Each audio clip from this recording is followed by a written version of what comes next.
S, good evening to all of you. So ಇವತ್ತಿನ ಚರ್ಚೆಗೆ ನಿಮಗೆ ಸ್ವಾಗತ. ಇಲ್ಲಿವರೆಗೆ ನಾವು ಕಾರ್ನ್ ವಾಲಿಸ್ ಅವರ ಬಗ್ಗೆ ತಿಳ್ಕೊಂಡಿದ್ದೀವಿ, ಗವರ್ನರ್ ಜನರಲ್. ಈಗ ನಮ್ಮ ಮುಂದಿನ ಚರ್ಚೆಯ ವ್ಯಕ್ತಿ ಯಾರು ಅಂದರೆ ಲಾರ್ಡ್ ವೆಲ್ಲೆಸ್ಲಿ, 1798ರಿಂದ 1805. ಸೊ ಇವನ ಬಗ್ಗೆ ಸ್ವಲ್ಪ ವಿವರವಾದ ಮಾಹಿತಿಗಳನ್ನ ನಾವು ತಿಳ್ಕೊಳ್ಬೇಕು. ಇವನ ಕಾಲದಲ್ಲಿ ಏನು ಡೆವಲಪ್ಮೆಂಟ್ಸ್ ಆಯಿತು ಅನ್ನೋದು.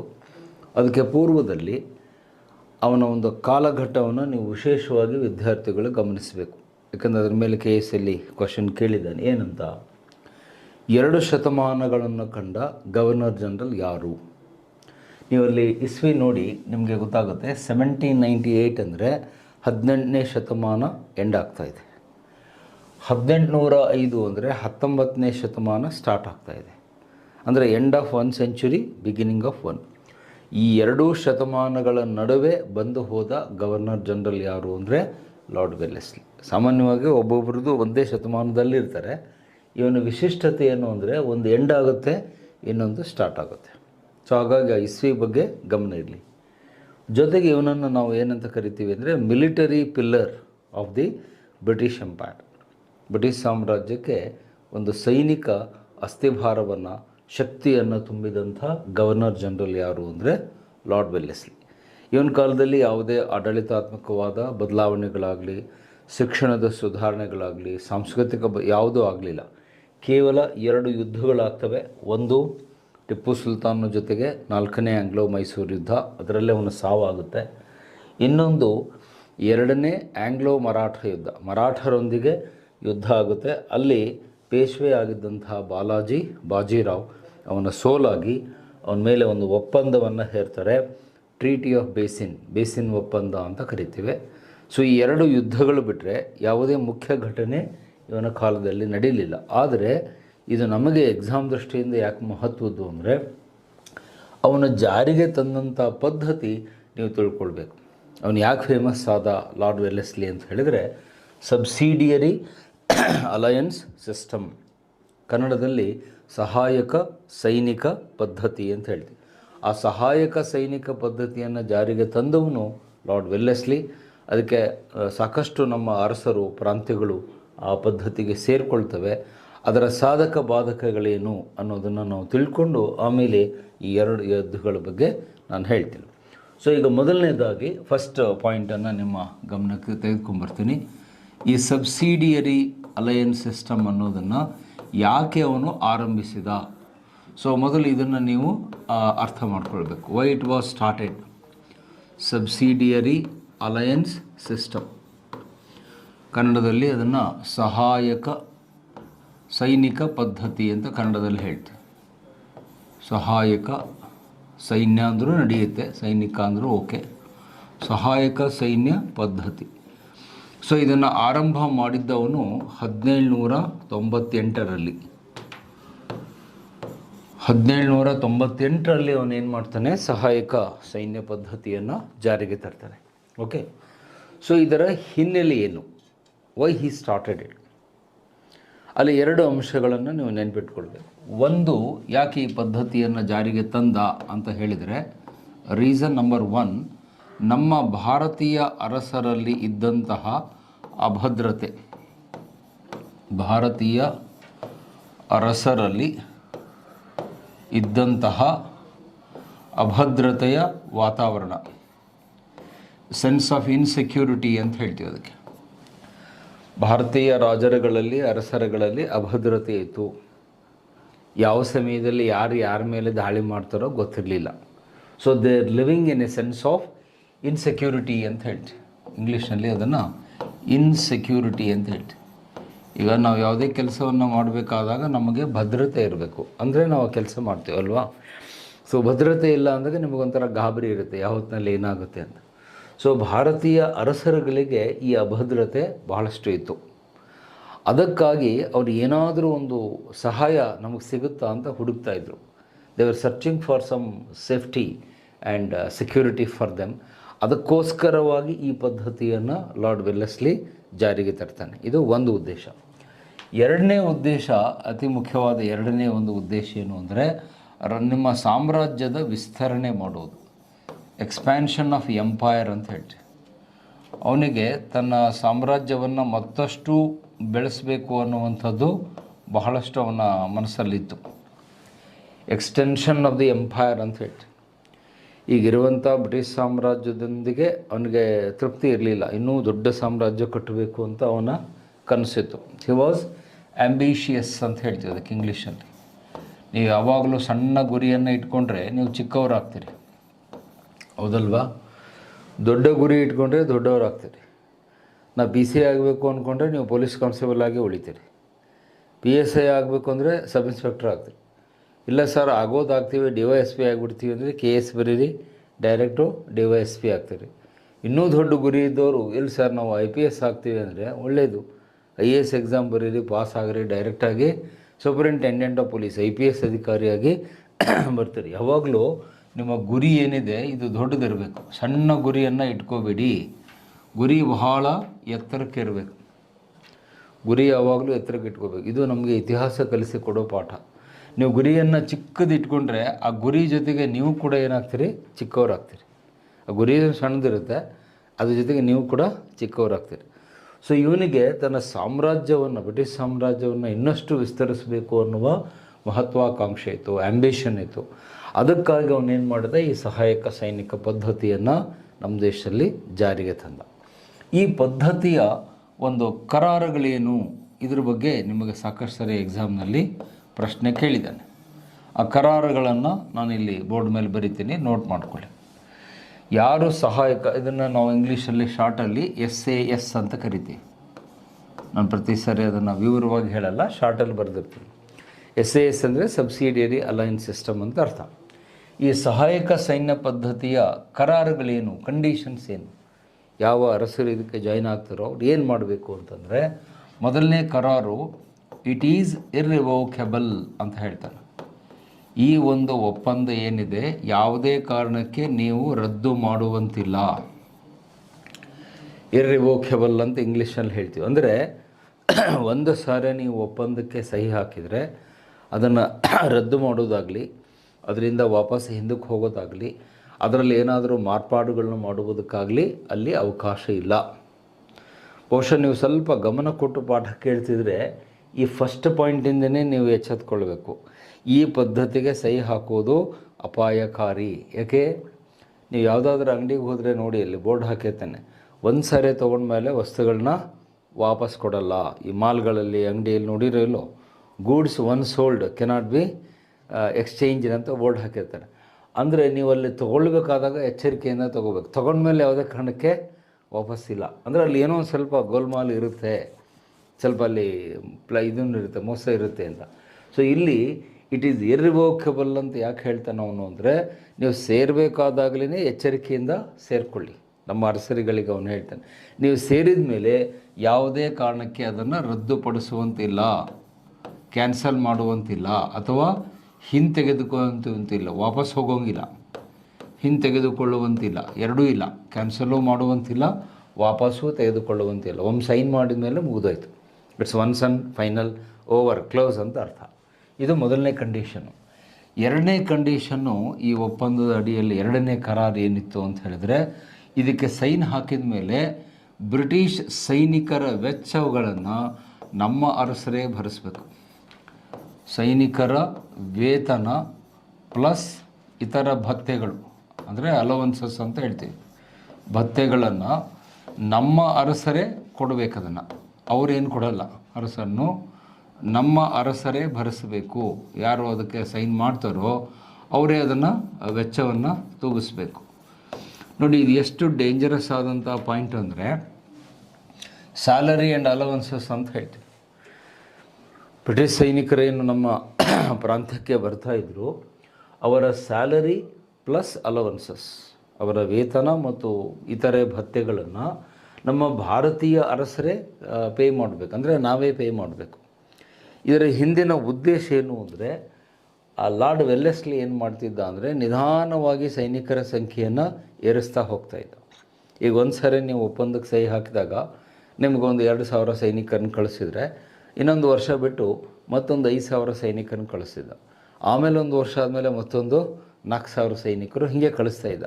ಆ ಸೈನಿಕರ ಸಂಖ್ಯೆ ಹೆಚ್ಚಾದಂತೆಲ್ಲ ನಿಮಗೇನಾಗುತ್ತೆ, ಮೇಂಟೆನೆನ್ಸ್ ಕಾಸ್ಟ್, ಅವ್ರಿಗೆ ವೇತನ ಕೊಡೋದು, ಸ್ಯಾಲ್ರಿ ಭತ್ಯೆ ಕೊಡುವಂಥ ವೆಚ್ಚ ನಿಮಗೆ ಏರ್ತಾ ಹೋಗುತ್ತೆ. ಅದನ್ನು ಮಿಲಿಟರಿ ಎಕ್ಸ್ಪೆಂಡಿಚರ್ ಅಂತ ಹೇಳ್ತೀವಿ. ಆ ಸೈನಿಕ ವೆಚ್ಚ ಏನಾಗುತ್ತೆ, ದಿನೇ ದಿನೇ ಜಾಸ್ತಿ ಆಗುತ್ತೆ. ಯಾಕಂದರೆ ಸೈನಿಕರ ಸಂಖ್ಯೆ ಹೆಚ್ಚಾದಂತೆಲ್ಲ ನಿಮ್ಮ ವೆಚ್ಚ ಕೂಡ ಏನಾಗುತ್ತೆ, ಇನ್ಕ್ರೀಸ್ ಆಗ್ತಾ ಹೋಗ್ತದೆ. ಆ ಮೂಲಕ ನಿಮ್ಮ ಆರ್ಥಿಕ ಪರಿಸ್ಥಿತಿ ಏನಾಗುತ್ತೆ, ವೀಕ್ ಆಗುತ್ತೆ. ಅದು ನೆನ್ಪಿಟ್ಕೊಳ್ಳಿ. ಬರೋ ದುಡ್ಡೆಲ್ಲ ನೀವು ಸೈನಿಕರಿಗೆ ಸಂಬಳ ಕೊಟ್ಬಿಟ್ರೆ ನಿಮಗೆ ಬೇರೆ ಕೆಲಸಕ್ಕೆ ನಿಮಗೆ ಹಣ ಉಳಿಯೋಲ್ಲ. ಅಂದರೆ ಬೇರೆ ಅಭಿವೃದ್ಧಿ ಕಾರ್ಯಗಳಿಗೆ, ಜನಪರ ಕೆಲಸಗಳಿಗೆ ಬರೋ ದುಡ್ಡೆಲ್ಲ ತೊಗೊಂಡೋಗಿ ಈ ಬ್ರಿಟಿಷ್ ಸೈನಿಕರಿಗೆ ಕೊಡಬೇಕು. ಅವನು ಯಾಕೆ ಹೇಗೆ ಮಾಡಿದ್ದ ಅಂದರೆ, ಈ ಮೂಲಕ ನಮ್ಮ ಅರಸರನ್ನು ಆರ್ಥಿಕವಾಗಿ ದುರ್ಬಲಗೊಳಿಸಬೇಕು. Make the Indian rulers economically weak. ನನ್ನ ಹತ್ರ ಇರೋ ದುಡ್ಡೆಲ್ಲ ನಾನು ಸೈನಿಕರಿಗೆ ಖರ್ಚು ಮಾಡಿಬಿಟ್ರೆ ನಾನು ಇಕನಾಮಿಕಲಿ ವೀಕ್ ಆಗ್ತೀನಿ. ಆವಾಗ ಬ್ರಿಟಿಷರು ಹೇಳಿದಂತೆ ನಾನು ಕೇಳ್ತೀನಿ ಅನ್ನೋದು ಇವನ ಲೆಕ್ಕಾಚಾರ. ಅನ್ನೋ ಭಾಳ ಬುದ್ಧಿವಂತ ಇದ್ದ. ಸೊ ಅದಕ್ಕಾಗಿ ಈ ಕ್ಲಾಸನ್ನು ಅವನು ಜಾರಿಗೆ ತರ್ತಾನೆ. ಒಂದು. ಎರಡನೇದು, ನಮ್ಮಲ್ಲಿ ಒಂದು ಕುತಂತ್ರ ಬುದ್ಧಿ ಕೂಡ ಅವನಲ್ಲಿ ತೋರಿಸ್ತಾನೆ. ಏನು ಕುತಂತ್ರ ಬುದ್ಧಿ ಅಂತ ಹೇಳಿದರೆ, ಬ್ರಿಟಿಷ್ ಸೈನಿಕರಿಗೆ ನೀವು ಸಂಬಳವನ್ನು ಜಾಸ್ತಿ ಕೊಡ್ತೀವಿ ಅಂತ ಹೇಳಿದಾಗ ಇದಕ್ಕೆ ತಕರಾರು ಯಾರು ಮಾಡಿದರು, ನಮ್ಮ ಸೈನಿಕರಿದ್ರಲ್ಲ, ಭಾರತೀಯ ಸೈನಿಕರು, ಅಂದರೆ ಇಂಡಿಯನ್ ಸೋಲ್ಜರ್ಸ್. ನನ್ನ ಈಗ ಉದಾಹರಣೆಗೆ ಹೈದರಾಬಾದದ ನಿಜಾಮ ಅಂತ ತಗೊಳ್ಳಿ. ಅಲ್ಲಿ ಎರಡು ಥರ ಸೈನಿಕರಿದ್ದರು. ಅವನ ಸೈನಿಕರಿದ್ದರು, ಬ್ರಿಟಿಷ್ ಸೈನಿಕರಿದ್ದರು. ಈ ಬ್ರಿಟಿಷ್ ಸೈನಿಕರಿಗೆ ಜಾಸ್ತಿ ಸ್ಯಾಲ್ರಿ ಕೊಟ್ಟಾಗ ಅವನ ಸೈನಿಕರೇನಾದರೂ ಅವ್ರಿಗೆ ಕೋಪ ಬಂತು. ಯಾಕಂದರೆ ವಿ ಆರ್ ಸೋಲ್ಜರ್ಸ್, ನಾವು ಸೈನಿಕರು, ಅವರು ಸೈನಿಕರು. ಅವರಿಗೆ ನೀವು ಜಾಸ್ತಿ ಸಂಬಳ ಕೊಡ್ತೀರಿ, ನಮಗೆ ಕಡಿಮೆ ಸಂಬಳ ಕೊಡ್ತೀರಿ, ನಾವು ಕೂಡ ಯುದ್ಧ ಮಾಡ್ತೀವಿ, ನಾವು ಕೂಡ ಪ್ರಾಣ ಕಳ್ಕೊಳ್ತೀವಿ. So why you are paying. So ಅದರಿಂದ ಏನಾಯಿತು, ನಮ್ಮ ದೇಶೀಯ ಸೈನಿಕರು ಏನಿದ್ರು ಅವರಿಗೆ ಇಂಟರ್ನಲ್ ಸೋಲ್ಜರ್ಸ್ ಅಂತ ಹೇಳ್ತೀವಿ. ನಮ್ಮ ದೇಶೀಯ ಸೈನಿಕರೇನಿದ್ರು ಅವರು ಅಸಮಾಧಾನಗೊಂಡರು. ಅವರಿಗೆ ಭಾಳ ಕೋಪ ಬಂತು. ನಮಗೆ ಯಾಕೆ ನೀವು ಸಂಬಳವನ್ನು ಕಡಿಮೆ ಕೊಡ್ತೀರಿ, ಅವ್ರಿಗೆ ಯಾಕೆ ಜಾಸ್ತಿ ಕೊಡ್ತೀರಿ ಅಂತ ಹೇಳಿ ಅವರೆಲ್ಲ ನಿಧಾನವಾಗಿ ಏನಾದರೂ ಆ ಅರಸನನ್ನು ಬಿಟ್ಟುಬಿಟ್ಟು ಬೇರೆ ಬೇರೆ ಕಡೆ ಹೋಗ್ಬಿಟ್ರು. ಸೇನೆಯನ್ನು ಬಿಟ್ಟು ಬೇರೆ ಪ್ರಾಂತ್ಯಗಳಿಗೆ ಹೋಗ್ಬಿಟ್ರು. ಅದರಿಂದ ಅರಸನ ಪೊಸಿಷನ್ ಏನಾಯಿತು, ವೀಕ್ ಆಯಿತು. ನಿಮ್ಮನ್ನು ಕಾಯಬೇಕಾದಂಥ ನಿಮ್ಮ ಸೈನಿಕರು ನಿಮ್ಮ ಕೈ ಬಿಟ್ಟು ಬೇರೆ ಕಡೆ ಹೋದರು. ಯಾಕಂದರೆ ಅವರಿಗೆ ಸಂಬಳ ಕಡಿಮೆ, ಬ್ರಿಟಿಷ್ ಸೈನಿಕರಿಗೆ ಸಂಬಳ ಜಾಸ್ತಿ. ಸೊ ಈ ಒಂದು ಪಿತೂರಿ ಕುತಂತ್ರವನ್ನು ಇಟ್ಟುಕೊಂಡೇ ಅವನು ಈ ಪದ್ಧತಿಯನ್ನು ಆರಂಭಿಸ್ತಾನೆ. ಬಟ್ ನಮ್ಮ ಅರಸರುಗಳು ಇದನ್ನು ಅವ್ರು ಗಮನಿಸಲೇ ಇಲ್ಲ. ಯಾಕೆ ಹಿಂಗೆ ಮಾಡ್ತಿದ್ದಾನೆ ಅನ್ನೋದು ಯೋಚನೆ ಮಾಡಲಿಲ್ಲ. So this A very dangerous point ಅಂತ ಹೇಳ್ತೀವಿ. ಈ ಪಾಯಿಂಟಿಂದ ಅವನು ನಮ್ಮ ಅರಸರನ್ನು ವೀಕಾಗಿ ಮಾಡಿದ ಅನ್ನೋದು. ಇನ್ನು ಮೂರನೇ ಕರಾರು ಏನು ಅಂತ ಹೇಳಿದರೆ, ನೀವು ನಿಮ್ಮ ಆಸ್ಥಾನದಲ್ಲಿ ಒಬ್ಬ ಅಧಿಕಾರಿಯನ್ನು ಇಟ್ಕೋಬೇಕು. ಅದನ್ನು ಇಂಗ್ಲೀಷಲ್ಲಿ ರೆಸಿಡೆಂಟ್ ಕಮಿಷನರ್ ಅಂತ ಹೇಳ್ತೀವಿ. ನೀವು ಅದೇ ಶಬ್ದ ನೋಟ್ ಮಾಡಿ. Resident commissioner was appointed. ಇವರ ನೇಮಕ. ನಿಮ್ಮ ಆಸ್ಥಾನದಲ್ಲಿ ಒಬ್ಬ ಅಧಿಕಾರಿಯನ್ನು ಅವರು ನೇಮಕ ಮಾಡಿದರು. ಅವನನ್ನು ಏನಂತ ಕರೀತಿದ್ರು ಅಂದರೆ ಇಂಗ್ಲೀಷ್ನಲ್ಲಿ ರೆಸಿಡೆಂಟ್ ಕಮಿಷನರ್. ರೆಸಿಡೆಂಟ್ ಅಂದರೆ ಸ್ಥಾನಿಕ, ಅಲ್ಲೇ ಆಸ್ಥಾನದಲ್ಲಿ ಇರುವಂಥವನು. ಅವನು ಹೊರಗಡೆ ಎಲ್ಲೂ ಇರ್ತಿದ್ದಿಲ್ಲ, ಅಲ್ಲೇ ಇರ್ತಿದ್ದ. ಸ್ಥಾನಿಕ ಆಯುಕ್ತರು ಅಂತ ಕನ್ನಡದಲ್ಲಿ ಟ್ರಾನ್ಸ್ಲೇಟ್ ಮಾಡ್ತೀವಿ. ಸ್ಥಾನಿಕ ಆಯುಕ್ತರನ್ನು ಅವನು ನೇಮಕ ಮಾಡಿದ. ಅಂದರೆ ಯಾರ್ಯಾರು ಈ ಒಪ್ಪಂದಕ್ಕೆ ಸೈನ್ ಮಾಡಿದರೋ ಆ ಅರಸರ ದರ್ಬಾರ್ನಲ್ಲಿ ಆಸ್ಥಾನದಲ್ಲಿ ಒಬ್ಬ ಬ್ರಿಟಿಷ್ ಅಧಿಕಾರಿಯನ್ನು ಅಪಾಯಿಂಟ್ ಮಾಡಿದ್ರು. ಅವನನ್ನು ರೆಸಿಡೆಂಟ್ ಕಮಿಷನರ್ ಅಂತ ಹೇಳಿದರು. ಇವನ ಕೆಲಸ ಏನು ಅಂದರೆ ಅಲ್ಲಿದ್ದುಕೊಂಡು, ಆಸ್ಥಾನದಲ್ಲೇ ಇದ್ದುಕೊಂಡು ನಮ್ಮ ಅರಸರಿಗೆ ಆಡಳಿತದ ಬಗ್ಗೆ ಮಾರ್ಗದರ್ಶನವನ್ನು ಗೈಡ್ ಮಾಡುವುದು ಅವನ ಕೆಲಸ. ಅಂದರೆ he was more like guide and adviser ಅಂತ ಹೇಳ್ತೀವಿ. ಗೈಡ್ ಅಂದರೆ ಮಾರ್ಗದರ್ಶಿ, ಅಡ್ವೈಸರ್ ಅಂದರೆ ಸಲಹೆ ಸೂಚನೆಯನ್ನು ಕೊಡುವವನು. ಅಡ್ವೈಸರ್ ಯಾರಿಗೆ? ನಮ್ಮ ನೇಟಿವ್ ರೂಲರ್ಸ್, ನಮ್ಮ ಅರಸರು ಏನಿದ್ರು ನಮ್ಮ ಅರಸರಿಗೆ ಅವನು ಗೈಡೆನ್ಸನ್ನು ಕೊಡುವ ಕೆಲಸವನ್ನು ಅವನು ಮಾಡ್ತಿದ್ದ. Guide and adviser to the native rulers ಅಂತ ಹೇಳ್ತೀವಿ. ಇದು ಮೇಲ್ನೋಟಕ್ಕೆ ಅವನು ನಮಗೆ ಹೇಳಿದ್ದೇನು, ನಾವು ನಿಮ್ಮ ಅರಸರಿಗೆ ಅನುಕೂಲ ಆಗಲಿ ಅಂತ ನೇಮಕ ಮಾಡಿದ್ವಿ ಅಂತ. ಆದರೆ ವಾಸ್ತವಿಕವಾಗಿ ನೋಡಿದರೆ, ಅಂದರೆ ರಿಯಾಲಿಟಿ, ವಾಸ್ತವದಲ್ಲಿ ನೋಡಿದರೆ ಇವನನ್ನು ಯಾಕೆ ನೇಮಕ ಮಾಡಿದರು ಅಂತ ಹೇಳಿದರೆ, this fellow was acting like intelligence officer. ಗೂಢಚರ್ಯ ಕೆಲಸವನ್ನು ಅವನು ಮಾಡ್ತಾ ಇದ್ದ ವಾಸ್ತವದಲ್ಲಿ. ಯಾರೋ ಈ ಅಧಿಕಾರಿ ಚರ್ಯೆ ಅಂತಂದರೆ ನಿಮ್ಗೆ ಗೊತ್ತಲ್ಲ, ಸ್ಪೈ ಅಂತ ಹೇಳ್ತೀವಿ ಅದಕ್ಕೆ ಇಂಗ್ಲೀಷಲ್ಲಿ. ಬೇಹುಗಾರಿಕೆ, ಸ್ಪೈಯಿಂಗ್, ಅದಕ್ಕೆ ಇಂಗ್ಲೀಷಲ್ಲಿ ಸ್ಪೈಯಿಂಗ್ ಅಂತೀವಿ. ನಿಮ್ಮ ಆಸ್ಥಾನದಲ್ಲಿ ಏನು ನಡೀತಾ ಇದೆ, ನಿಮ್ಮ ರಾಜ್ಯದಲ್ಲಿ ಏನಾಗ್ತಾ ಇದೆ, ಜನಗಳು ನಿಮ್ಮ ಪರವಾಗಿದ್ದಾರೋ ಇಲ್ಲೋ, ರಾಜಕುಟುಂಬದಲ್ಲಿ ಒಗ್ಗಟ್ಟಿದೆಯೋ ಇಲ್ವೋ, ಖಜಾನೆಯಲ್ಲಿ ಎಷ್ಟು ದುಡ್ಡಿದೆ, ಇವನ ಹತ್ರ ಎಷ್ಟು ಸಂಪತ್ತಿದೆ, ಇವನ ಹತ್ರ ಎಷ್ಟು ಸೈನಿಕರಿದ್ದಾರೆ, ಇವನ ಪರಿಸ್ಥಿತಿ ಏನಿದೆ ಅನ್ನೋ ಎಲ್ಲ ರಹಸ್ಯ ಮಾಹಿತಿಗಳನ್ನು ಕಲೆಕ್ಟ್ ಮಾಡಿ ಇವನೇನು ಮಾಡ್ತಿದ್ದ, ಗವರ್ನರ್ ಜನರಲ್ಗೆ ವರದಿಯನ್ನು ಕಳಿಸ್ತಾ ಇದ್ದ. ಈ ಅರಸನ ಸ್ಥಿತಿ ಹೀಗಿದೆ, this is the position of the ruler ಅಂತ ಹೇಳಿ ಆ ಒಂದು ಗೂಢಚರ್ಯೆಯನ್ನು ಮಾಡಿ, ಗುಪ್ತಚಾರ ಕೆಲಸವನ್ನು ಮಾಡಿ ಆ ಮಾಹಿತಿಯನ್ನೆಲ್ಲ ಬ್ರಿಟಿಷ್ ಗವರ್ನರ್ ಜನರಲ್ಗೆ ಅವನು ಕಳಿಸ್ತಾ ಇದ್ದ.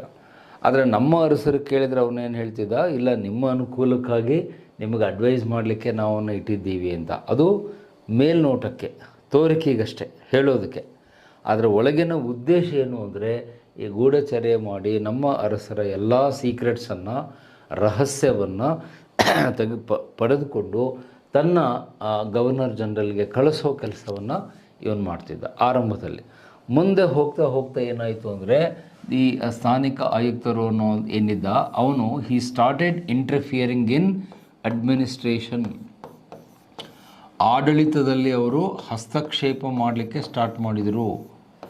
ಇಂಟರ್ಫಿಯರೆನ್ಸ್ ಇನ್ ಅಡ್ಮಿನಿಸ್ಟ್ರೇಷನ್ ಅಂತ ಹೇಳ್ತೀವಿ. ಸೊ ಆಡಳಿತದಲ್ಲಿ ಹಸ್ತಕ್ಷೇಪ ಮಾಡಲಿಕ್ಕೆ ಅವರು ಸ್ಟಾರ್ಟ್ ಮಾಡಿದರು. ಅಂದರೆ ಇಂಟರ್ಫಿಯರಿಂಗ್ ಅಂತ ಹೇಳ್ತೀವಿ. ಈಗ ನಾನು ನವಾಬ ಅಂದರೆ ನನ್ನ ಆಡಳಿತದಲ್ಲಿ ಈ ಬ್ರಿಟಿಷ್ ಅಧಿಕಾರಿ ಏನು ಮಾಡ್ತಿದ್ದ, ಹಸ್ತಕ್ಷೇಪ ಮಾಡ್ತಿದ್ದ. ನೀವು ಹೀಗೆ ಮಾಡಿಬಿಡ್ರಿ, ನಾವು ಹೇಳಿದಂಗೆ ಮಾಡಿರಿ ಅಂತ ಅವನು ಹಸ್ತಕ್ಷೇಪ ಮಾಡಲಿಕ್ಕೆ ಸ್ಟಾರ್ಟ್ ಮಾಡ್ತಿದ್ದ. ಇದು ನಮ್ಮ ಅರಸರುಗಳಿಗೇನಾಯಿತು, ದೊಡ್ಡ ಸಮಸ್ಯೆ ಆಯಿತು. ನಾನು ಸ್ವತಂತ್ರವಾಗಿ ಆಡಳಿತ ಮಾಡಲಿಕ್ಕೆ ಅವರು ಬಿಡ್ತಿರಲಿಲ್ಲ. They were poking their nose, interfering in the administration. ಹಾಗಾಗಿ ಈ ಸ್ಥಾನಿಕ ಆಯುಕ್ತರನ್ನು ನಾವು ಏನಂತ ಕರಿತೀವಿ ಅಂದರೆ ಡಿ ಫ್ಯಾಕ್ಟೋ ರೂಲರ್ಸ್ ಅಂತ ನಾವು ಇಂಗ್ಲೀಷಲ್ಲಿ ಹೇಳ್ತೀವಿ. ಡಿ ಫ್ಯಾಕ್ಟೋ ಅಂದರೆ ವಾಸ್ತವದಲ್ಲಿ ಇವರು ಆಡಳಿತವನ್ನು ಇವನೇ ಮಾಡಲಿಕ್ಕೆ ಸ್ಟಾರ್ಟ್ ಮಾಡಿದರು. ಹಿ became D facto ruler. D facto ಅಂದರೆ ನಿಜಾಂಶದಲ್ಲಿ, ವಾಸ್ತವಿಕದಲ್ಲಿ ಅವನೇ ಆಡಳಿತ ಮಾಡ್ತಿದ್ದ. ನೇಮ್ ಸೇಕ್ ಅಂದರೆ ಹೆಸರಿಗೆ ಮಾತ್ರ ಯಾರಿದ್ರು, ನಮ್ಮ ನವಾಬ ಅರಸ ಯಾರಿದ್ರು ಅವನು ಅಲ್ಲಿ ಕೂತಿರ್ತಿದ್ದ. ನೋಡೋರ ಕಣ್ಣಿಗೆ ಅವನು ನವಾಬ, ಆದರೆ ಆಡಳಿತ ಮಾಡೋರು ಯಾರು ಅಂತ ಕೇಳಿದರೆ ನಾವು ಆ ಬ್ರಿಟಿಷ್ ಅಧಿಕಾರಿ ಹೆಸರನ್ನು ಹೇಳ್ತಿದ್ವಿ. ಸೊ ಇದು ವರ್ಷಗಳು ಉರುಳಿದಂತೆ ನಮ್ಮ ಅರಸರಿಗೆ ಬಹಳ ಕೋಪ ಬಂತು. ಇವ್ರು ಯಾಕೆ ನಮ್ಮ ಆಡಳಿತದಲ್ಲಿ ಹಸ್ತಕ್ಷೇಪ ಮಾಡಬೇಕು, ವೈ ಶುಡ್ ಹಿ ಇಂಟರ್ಫಿಯರ್ ಅನ್ನುವ ಒಂದು ಬಂತು. ಜೊತೆಗೆ ನಮ್ಮ ಜನರಲ್ಲಿ ಏನಾಯಿತು ಅಂದರೆ, ತಮ್ಮ ಅರಸರ ಬಗ್ಗೆ ಇದ್ದಂತಹ ಗೌರವ, ವಿಧೇಯತೆ ಜನರಲ್ಲಿ ಕಡಿಮೆ ಆಯಿತು. ಯಾಕಂದ್ರೆ ಜನರಿಗೆ ಗೊತ್ತಾಯಿತು, ನಮ್ಮನ್ನು ಆಳ್ತಾ ಇರುವುದು ಈ ಅಧಿಕಾರಿಯೇ ಹೊರತು ನಮ್ಮ ನವಾಬ ಅಲ್ಲ, ನಮ್ಮ ಅರಸ ಅಲ್ಲ ಅಂತ ಜನಕ್ಕೂ ಕೂಡ ಗೊತ್ತಾಯಿತು. ನಿಮ್ಮ ವಿದ್ಯಾರ್ಥಿಗಳ ಭಾಷೆಯಲ್ಲಿ ಹೇಳೋದಾದರೆ, ನಮ್ಮ ನವಾಬರು ಏನಾಗ್ಬಿಟ್ರು ಅಂದರೆ ದೇ ಬಿಕೇಮ್ ಡಮ್ಮಿ ರೂಲರ್ಸ್. ಅದಕ್ಕೆ ನಾವು ಇಂಗ್ಲೀಷಲ್ಲಿ ಡಮ್ಮಿ ರೂಲರ್ಸ್ ಅಂತ ಹೇಳ್ತೀವಿ. ಅಂದರೆ ಸುಮ್ಮನೆ ಆಟಕ್ಕುಂಟು ಲೆಕ್ಕಕ್ಕಿಲ್ಲ, ನೋಡೋರ ಕಣ್ಣಿಗೆ ಅವನು ನವಾಬ ಅಷ್ಟೇ. ಸೊ ಇವನ ಕೈಯಲ್ಲಿ ಏನೂ ಅಧಿಕಾರ ಇಲ್ಲ ಅಂತ ಗೊತ್ತಾಗ್ಬಿಡ್ತು. Nawab became a dummy ruler. Dummy ಅಂದರೆ ಗೊತ್ತಲ್ಲ ನಿಮಗೆ ಇಂಗ್ಲೀಷಲ್ಲಿ, ಆಟಕ್ಕುಂಟು ಲೆಕ್ಕಕ್ಕಿಲ್ಲ ಅಂತ. ಈಗ ನಮ್ಮ ರಾಜ್ಯದ ಉದಾಹರಣೆ ಕೊಡೋದಾದರೆ, ಬೊಮ್ಮಾಯಿ ಅವರು ಸಿ ಎಮ್ ಆಗಿದ್ದಾರೆ ಅಂತ ಎಲ್ಲರಿಗೂ ಗೊತ್ತು, ಆದರೆ ನಿಜವಾಗಿ ಸಿ ಎಮ್ ಯಾರು ಅಂತ ಯಾರು ಕೇಳಿದ್ರು ಹೇಳ್ತಾರೆ. ಒಂದು LKG ಮಗುನ ಕೇಳಿದ್ರು ಕೂಡ ಹೇಳ್ತಾರೆ ನಿಜವಾಗಿ ಸಿ ಎಮ್ ಯಾರು ಅಂದರೆ ಯಡಿಯೂರಪ್ಪನವರು. ಅವ್ರು ಏನೇ ಮಾಡಬೇಕು ಅಂದ್ರೆ ಅವ್ರನ್ನ ಹೋಗಿ ಕೇಳಿಬಿಟ್ಟೆ ಮಾಡೋದು. ಸೊ ಅದೇ ಥರ ಹಿಂದೆ ಮನಮೋಹನ್ ಸಿಂಗ್ ಆಡಳಿತ ಇದ್ದಾಗ ಮನಮೋಹನ್ ಸಿಂಗ್ ಅವರು ಪ್ರೈಮ್ ಮಿನಿಸ್ಟರ್ ಚೇರಲ್ಲಿ ಕೂತಿರ್ತಿದ್ರು, ನಿರ್ಧಾರವನ್ನೆಲ್ಲ ಹೈಕಮಾಂಡ್ ಅವರು ತೊಗೊಳ್ತಾಯಿದ್ರು, ಅವ್ರು ಹೇಳ್ದಂಗೆ ಅವರು ಕೇಳ್ತಿದ್ರು. ಸೊ ಇದು ಎಲ್ಲರಿಗೂ ಗೊತ್ತಿರುವಂಥ ಒಂದು ಸಂಗತಿಗಳು. ಅದಕ್ಕೆ ನಾವು ಇಂಗ್ಲೀಷಲ್ಲಿ ಡಮ್ಮಿ ಅಂತ ಹೇಳ್ತೀವಿ. ನಿಜವಾಗಿ ಅಧಿಕಾರ ಚಲಾಯಿಸೋರು ಬೇರೆ, ಹೆಸರಿಗೆ ಮಾತ್ರ ಅಲ್ಲಿ ಕೂತು ನಡೆಸುವವರು ಬೇರೆ. ಸೊ ಇಲ್ಲಿ ಬ್ರಿಟಿಷರ ಕಾಲದಲ್ಲಿ ಈ ಪರಿಸ್ಥಿತಿ ಉಂಟಾಗುತ್ತೆ. ಈ ಪದ್ಧತಿ ಬಂದ ಮೇಲೆ ಈ ಬ್ರಿಟಿಷ್ ಅಧಿಕಾರಿಗಳೇನಾದರೂ ಡಿ ಫ್ಯಾಕ್ಟು, ವಾಸ್ತವಿಕವಾಗಿ ಅಧಿಕಾರ ಅವ್ರ ಕೈಯಲ್ಲಿರ್ತಿತ್ತು. ನೋಡೋರ ಕಣ್ಣಿಗೆ ನಮ್ಮ ಅರಸರು, ನವಾಬರು ಆ ಸಿಂಹಾಸನದ ಮೇಲೆ ಕೂತಿರ್ತಿದ್ರು, ಹೆಸರಿಗೆ ಮಾತ್ರ. ಅದಕ್ಕೆ ನಾವು ಇಂಗ್ಲೀಷಲ್ಲಿ ಏನು ಹೇಳ್ತೀವಿ ಅಂದರೆ ಡಮ್ಮಿ ರೂಲರ್ ಅನ್ನೋದಕ್ಕೆ ಡಿ ಜೂರೆ ಅಂತ ಎರಡು ಇಂಗ್ಲೀಷ್ ಪದವನ್ನು ಬಳಸ್ತೀವಿ. ಡಿ ಜೂರೆ ಅಂದರೆ ಹೆಸರಿಗೆ ಮಾತ್ರ, ನಾಮಕ ವಾಸ್ತೆ ಅಂತ ನೀವು ಹೇಳ್ತಿರಲ್ಲ, ನಾಮ ಮಾತ್ರ, ಹೆಸರಿಗೆ ಮಾತ್ರ ಅವನು ನವಾಬ ಅಷ್ಟೆ. ಡಿ ಜೂರೆ ಅಂದರೆ ಹೆಸರಿಗೆ ಮಾತ್ರ, ನಿಜವಾದ ಅಧಿಕಾರ ಅವನಿಗಿರಲಿಲ್ಲ. ನಿಜವಾದ ಅಧಿಕಾರ ಎಲ್ಲ ಬ್ರಿಟಿಷ್ ಅಧಿಕಾರಿಗಳು ಮಾಡ್ತಿದ್ರು. ಸೊ ಇದು ಆ ಸಹಾಯಕ ಸೈನ್ಯ ಪದ್ಧತಿಯ ಒಂದು ಅತ್ಯಂತ ಗಂಭೀರವಾದ ಅಂಶ.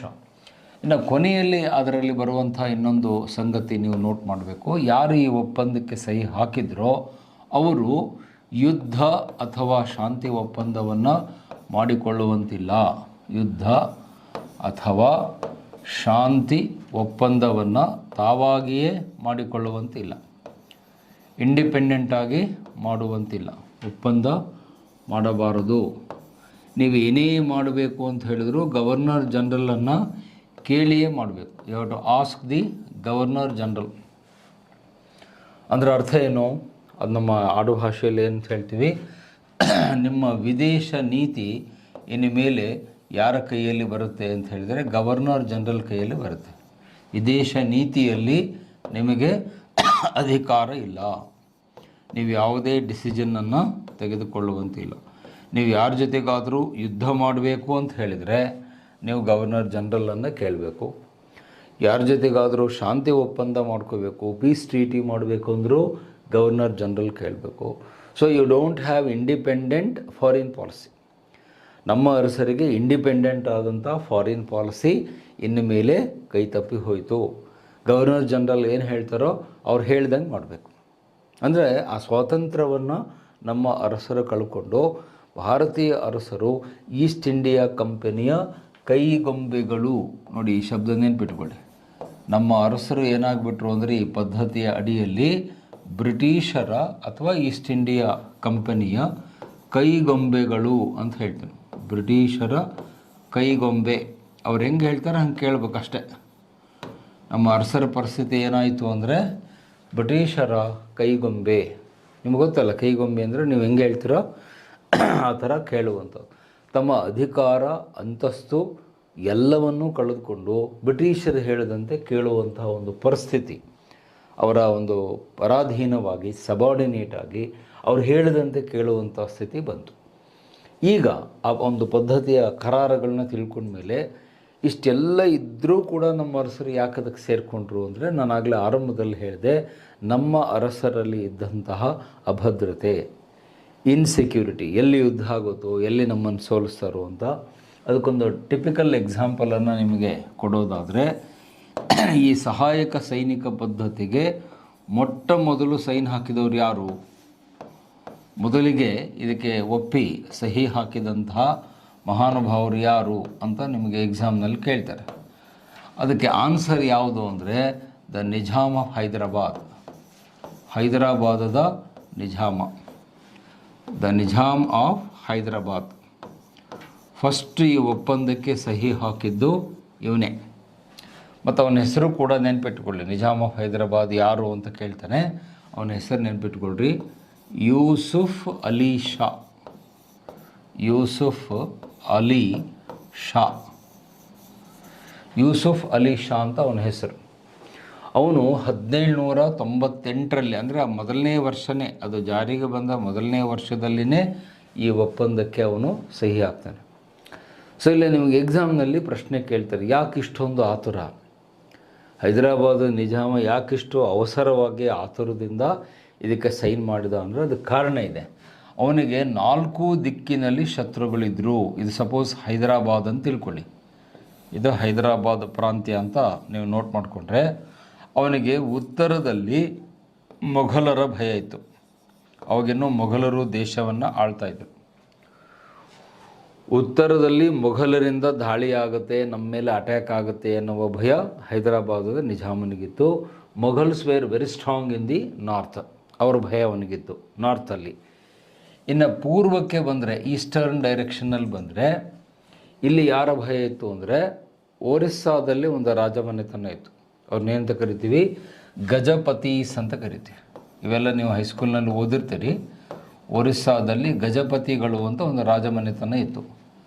ಗಜಪತೀಸ್ ಆಫ್ ಒರಿಸ್ಸಾ. ಒರಿಸ್ಸಾದಲ್ಲಿ ಗಜಪತಿ ಅಂತ ಒಂದು ರಾಜವಂಶ ಇತ್ತು. ಭಾಳ ಸ್ಟ್ರಾಂಗ್ ಇದ್ದರು, ಪವರ್ಫುಲ್ ಇತ್ತು ಆರ್ಮಿ. ಅವರು ಆಗಿಂದಾಗೆ ಹೈದರಾಬಾದ್ ಮೇಲೆ ದಾಳಿ ಮಾಡ್ತಾಯಿದ್ರು. ಅದು ಅವನಿಗೆ ಭಯ ಇತ್ತು ನಿಜಾಮನಿಗೆ, ಯಾವಾಗ ಇವ್ರು ನನ್ನ ಮೇಲೆ ದಾಳಿ ಮಾಡ್ತಾರೆ ಅಂತ. ಆ ಗಜಪತಿಗಳ ಬಗ್ಗೆ ಅವನಿಗೆ ಹೆದರಿಕೆ ಇತ್ತು. ಜೊತೆಗೆ ಅವನದೇ ಪ್ರಾಂತ್ಯದಲ್ಲಿ, ಅಂದರೆ ಹೈದರಾಬಾದ್ ಪ್ರಾಂತ್ಯದಲ್ಲಿನೇ ಇನ್ನೊಂದು ಹಿಂದೂ ವಂಶದವರು ಕೂಡ ಅವನಿಗೆ ಆವಾಗ ಹೆದರಿಸ್ತಾ ಇದ್ರು. ಅವ್ರು ಯಾರು ಅಂದರೆ ಕಾಕತೀಯಾಸ್ ಆಫ್ ವಾರಂಗಲ್ ಅಂತ. ಇದು ಕೂಡ ನೀವು ಹೈಸ್ಕೂಲ್ನಲ್ಲಿ ಓದಿರ್ತೀರಿ. ಕಾಕತೀಯರು ಅಂತ, ಅದು ರಾಜವಂಶದ ಹೆಸರು. ಅವರ ರಾಜಧಾನಿ ಬಂದು ವಾರಂಗಲ್. ಈಗಲೂ ಕೂಡ ಅದು ಆಂಧ್ರ ಪ್ರದೇಶದಲ್ಲಿದೆ, ನಿಮಗೆ ಗೊತ್ತಿದೆ. ಕಾಕತೀಯಾಸ್ ಆಫ್ ವಾರಂಗಲ್, ವಾರಂಗಲ್ಲಿನ ಕಾಕತೀಯ ಅಂತ ಒಂದು ಹಿಂದೂ ರಾಜವಂಶ ಆಳ್ತಾ ಇತ್ತು. ಅಲ್ಲಿ ಒಬ್ಬ ಪವರ್ಫುಲ್ ಆದಂಥ ಅರಸ ಇದ್ದ, ಪ್ರತಾಪರುದ್ರ ಅಂತ. ಅವನು ಕಂಡ್ರೆ ಇವನಿಗೆ ಬಹಳ ಭಯ, ಯಾವಾಗ ಯುದ್ಧ ಮಾಡಿ ಸೋಲಿಸ್ಬಿಡ್ತಾನೆ ಅಂಥೇಳಿ. He was afraid of Kakatiyas of Warangal in the southern, ದಕ್ಷಿಣ ಭಾಗದಲ್ಲಿನೇ ಅವನಿಗೆ ಏನು ಪೈಪೋಟಿಯನ್ನು ಕೊಡ್ತಾಯಿದ್ರು. ಇನ್ನು ಪೂರ್ತಿ ಸೌತ್, ದಕ್ಷಿಣಕ್ಕೆ ಬಂದರೆ, ಅಂದರೆ ಸದರ್ನ್ ಡೈರೆಕ್ಷನ್ನಿಗೆ ಬಂದರೆ, ಇಲ್ಲಿ ಇಬ್ಬರ ಭಯ ಅವನಿಗಿತ್ತು. ಒಂದು ಹೈದರ್ ಅಲಿ ಬದುಕಿದ್ದಾಗ ಅವನ ಭಯ ಇತ್ತು. ಅವನ ಸಾವಿನ ನಂತರ ಅವನ ಮಗನ ಭಯ ಅವನಿಗೆ ಜಾಸ್ತಿ ಆಗುತ್ತೆ, ಟಿಪ್ಪು ಸುಲ್ತಾನ್. ಸೊ ಇವರಿಬ್ಬರ ಬಗ್ಗೆ ಅವನಿಗೆ ಭಯ ಇತ್ತು. And they were ruling from Mysuru. ಅವರು ಮೈಸೂರಲ್ಲಿ ಆಡಳಿತ ಮಾಡ್ತಾ ಇದ್ದಿದ್ದರಿಂದ ಇಲ್ಲಿ ದಕ್ಷಿಣಕ್ಕೆ ಬಂದರೆ ಇವರಿಬ್ಬರ ಭಯ, ಹೈದರ್ ಅಲಿ ಮತ್ತು ಟಿಪ್ಪು ಸುಲ್ತಾನ್. ಇಬ್ಬರೂ ಕೂಡ ಅನೇಕ ಬಾರಿ ಹೈದರಾಬಾದ್ ಮೇಲೆ ದಾಳಿ ಮಾಡಿ ಎಷ್ಟೋ ಸಾರಿ ನಿಜಾಮ್ನನ್ನು ಸೋಲಿಸಿದ್ರು ಅವರು. ಹಾಗಾಗಿ ಇವರಿಬ್ಬರ ಬಗ್ಗೆ ಅವನಿಗೆ ಹೆದರಿಕೆ ಇತ್ತು, ಯಾವಾಗ ದಾಳಿ ಮಾಡ್ತಾರೆ ಅನ್ನೋ ಒಂದು ಭಯ ಇತ್ತು. ಇನ್ನು ಪಶ್ಚಿಮಕ್ಕೆ ಬಂದರೆ, ಆ ಮ್ಯಾಪ್ ಕಂಪ್ಲೀಟ್ ಮಾಡ್ಕೊಳ್ಳಿ, ವೆಸ್ಟರ್ನ್ ಡೈರೆಕ್ಷನ್ ಅಂದರೆ ಪಶ್ಚಿಮ ಅಂತ ಇಲ್ಲಿ ಬರಿತೀನಿ. ಸೊ ಪಶ್ಚಿಮಕ್ಕೆ ಬಂದರೆ ಯಾರ ಒಂದು ಭಯ ಅವನಿಗಿತ್ತು ಅಂತ ಹೇಳಿದರೆ ಮರಾಠರಿಂದ ಅವನಿಗೆ ಪದೇ ಪದೇ ದಾಳಿ ಆಗ್ತಿತ್ತು. ಮರಾಠಾಸ್, ಅದರಲ್ಲೂ ವಿಶೇಷವಾಗಿ ಪೇಶ್ವಾಗಳು ಬಹಳಷ್ಟು ಪವರ್ಫುಲ್ ಆಗಿದ್ದರು. ಅದರಲ್ಲಿ 5 ರಾಜವಂಶಗಳು ಬರ್ತವೆ. 5 ರಾಜವಂಶದಲ್ಲಿ ಬಹಳ ಪವರ್ಫುಲ್ ಯಾರು ಅಂದರೆ ಪೇಶ್ವೆಗಳು. ಅದರಲ್ಲೂ 2ನೇ ಬಾಜಿರಾವ್ ಮುಂದೆ ಬರುತ್ತೆ, ಅವನ ಬಗ್ಗೆ ಮುಂದೆ ಹೇಳ್ತೀನಿ. 2ನೇ ಬಾಜಿರಾವ್ ಅಂತ ಬರ್ತಾನೆ, ವೆರಿ ಪವರ್ಫುಲ್ ರೂಲರ್. ಸೊ ಈ ಮರಾಠರು ಮತ್ತು ಅದರಲ್ಲೂ ಪೇಶ್ವೆಗಳು ಬಹಳ ಪವರ್ಫುಲ್ ಆಗಿದ್ದರು. ಎಲ್ಲಿ? ಪಶ್ಚಿಮದಲ್ಲಿ, ವೆಸ್ಟರ್ನ್ ದಿಕ್ಕಿನಲ್ಲಿ. ಸೊ ಈಗ ನೀವು ಈ ಮ್ಯಾಪನ್ನು ನೆನ್ಪಿಟ್ಕೊಂಡ್ಬಿಟ್ರೆ ಪಾಯಿಂಟ್ ಬೇಗ ಅರ್ಥ ಆಗುತ್ತೆ. ಯಾಕೆ ಹೈದರಾಬಾದದ ನಿಜಾಮ ಈ ಒಪ್ಪಂದಕ್ಕೆ ಸಹಿ ಹಾಕಿದ ಅಂದರೆ, ಅವನಿಗೆ 4 ದಿಕ್ಕಿನಲ್ಲಿ ಶತ್ರುಗಳು. ಉತ್ತರದಲ್ಲಿ ಮೊಘಲರು, ಪೂರ್ವದಲ್ಲಿ ಒರಿಸ್ಸಾದ ಗಜಪತಿಗಳು ಮತ್ತು ವಾರಂಗಲ್ಲಿನ ಕಾಕತೀಯರು, ದಕ್ಷಿಣದಲ್ಲಿ ಅಪ್ಪ ಮಗ ಅಂತ ಹೇಳ್ತೀವಿ ನಾವು. ಅಪ್ಪ ಮಗ ಅಂದರೆ ನೀವು ಮತ್ತೆ ದೇವೇಗೌಡರು, ಕುಮಾರಸ್ವಾಮಿ ಅಂತ ತಿಳ್ಕೊಬಿಡ್ರಿ. ಹೈದರ್ ಅಲಿ ಮತ್ತು ಟಿಪ್ಪು ಸುಲ್ತಾನ್ ಅವರಿಗೂ ಅಪ್ಪ ಮಗ ಅಂತ ಕರಿತೀವಿ. ಈ ಕಡೆ ಬಂದರೆ ಪಶ್ಚಿಮದಲ್ಲಿ ಮರಾಠರು, ಅದರಲ್ಲೂ ವಿಶೇಷವಾಗಿ ಪೇಶ್ವೆಗಳು ಬಹಳ ಪವರ್ಫುಲ್ ಆಗಿದ್ದರು. ಈ 4 ಶತ್ರುಗಳಿಗೆ ಹೆದರಿಕೊಂಡು ಅವನೇನು ಮಾಡಿದ, ಈ ಒಪ್ಪಂದಕ್ಕೆ ಸಹಿ ಹಾಕಿದ. ಆದರೆ ಇಂಟ್ರೆಸ್ಟಿಂಗ್ ಪಾಯಿಂಟ್ ಈಗ ಹೇಳ್ತೀನಿ. ಒಪ್ಪಂದಕ್ಕೇನೋ ಸಹಿ ಹಾಕಿದ ಮೇಲೆ ಗೊತ್ತಾಯಿತು, ಈ 4 ಶತ್ರುಗಳಿಗಿಂತ ಡೇಂಜರಸ್ ಯಾರು? ಬ್ರಿಟಿಷರು. ಅದು ಮುಂಚೆ ಗೊತ್ತಾಗಲಿಲ್ಲ ಅವನಿಗೆ. ಸಹಿ ಹಾಕಿದ ಮೇಲೆ ಗೊತ್ತಾಯಿತು ನಮ್ಮ ಇವನಿಗೆ, ಹೈದರಾಬಾದ್ ನಿಜಾಮನಿಗೆ, Britishers are more dangerous than these 4. ಈ 4 ಜನರಿಗಿಂತ ಬ್ರಿಟಿಷರೇ ಹೆಚ್ಚು ಅಪಾಯಕಾರಿ ಅನ್ನೋದು ಅವನಿಗೆ ಆನಂತರದಲ್ಲಿ ಗೊತ್ತಾಯಿತು. ಆದರೆ ನಾನು ಆಗಲೇ ಹೇಳಿದಂತೆ, ಒಪ್ಪಂದಕ್ಕೆ ಸಹಿ ಹಾಕಿದ ಮೇಲೆ ನೀವೇನು ಮಾಡೋಂಗಿಲ್ಲ, ಅದನ್ನು ಕ್ಯಾನ್ಸಲ್ ಮಾಡೋಂಗಿಲ್ಲ, ವಾಪಸ್ ತಕ್ಕೊಳ್ಳೋಂಗಿಲ್ಲ. ಅಲ್ಲಿ ಫಸ್ಟ್ ಪಾಯಿಂಟಲ್ಲೇ ಹೇಳಿದ್ದೀನಿ, ಕರಾರುಗಳು ಅಂತ. ಫಸ್ಟ್ ಪಾಯಿಂಟ್ ಏನು? ಇರ್ರಿವೋಕೆಬಲ್. ಯಾವುದೇ ಕಾರಣಕ್ಕೆ ನೀವು ಸಬ್ಸಿಡಿಯರಿ ಅಲಯನ್ಸ್ ಸಿಸ್ಟಮನ್ನು ಕ್ಯಾನ್ಸಲ್ ಮಾಡೋಂಗಿಲ್ಲ, ವಿಡ್ರಾ ಮಾಡೋಂಗಿಲ್ಲ, ಮಾಡಿಫೈ ಮಾಡೋಂಗಿಲ್ಲ. ಸೊ ಹಾಗಾಗಿ ಈಗ ಒಪ್ಪಂದಕ್ಕೆ ಸಹಿ ಆಗಿದ್ದರಿಂದ ಬೇರೆ ದಾರಿ ಇಲ್ಲದೇ ಆ ಹೈದರಾಬಾದ್ ನಿಜಾಮ ಅದನ್ನು ಆಕ್ಸೆಪ್ಟ್ ಮಾಡಿಕೊಂಡು ಅದರಲ್ಲಿ ಮುಂದುವರಿಬೇಕಾಗುತ್ತೆ. ಸೊ ಆಮೇಲೆ ಅವನ ಜೊತೆಗೆ ಹೈದರಾಬಾದ್ ನಿಜಾಮ ಅಲ್ಲದೇ ಅವನ ಜೊತೆಗೆ ಸ್ವಲ್ಪ ಹೆಚ್ಚು ಕಡಿಮೆ 47 ಪ್ರಾಂತ್ಯಗಳು ಅಥವಾ ಅರಸರು ಇದಕ್ಕೆ ಒಳಪಡ್ತವೆ. ಪ್ರಾಂತ್ಯಗಳು ಈ ಸಬ್ಸಿಡಿಯರಿ ಅಲಯನ್ಸ್ ಸಿಸ್ಟಮ್ಗೆ ಸಹಿ ಹಾಕ್ತವೆ. ಬೇರೆ ಬೇರೆ ಪ್ರಾಂತ್ಯಗಳ ಪಟ್ಟಿ ನಿಮಗೆ ಬುಕ್ಕಲ್ಲಿ ಇರುತ್ತೆ, ಟೆಕ್ಸ್ಟ್ ಬುಕ್ಕಲ್ಲಿ, NCERT ಬುಕ್ಕಲ್ಲಿ ಇರುತ್ತೆ. 47 ಇತರ ಪ್ರಾಂತ್ಯಗಳು ಕೂಡ ಈ ಸಹಾಯಕ ಸೈನ್ಯ ಪದ್ಧತಿಗೆ ಒಬ್ಬೊಬ್ಬರಾಗಿ ಸಹಿ ಹಾಕ್ತಾ ಹೋಗ್ತಾರೆ. ಅವರು ಯಾರ್ಯಾರು ಸಹಿ ಹಾಕ್ತಾರೋ ಅವರೆಲ್ಲ ಏನಾಗ್ತಾರೆ? They became subordinate to the East India company.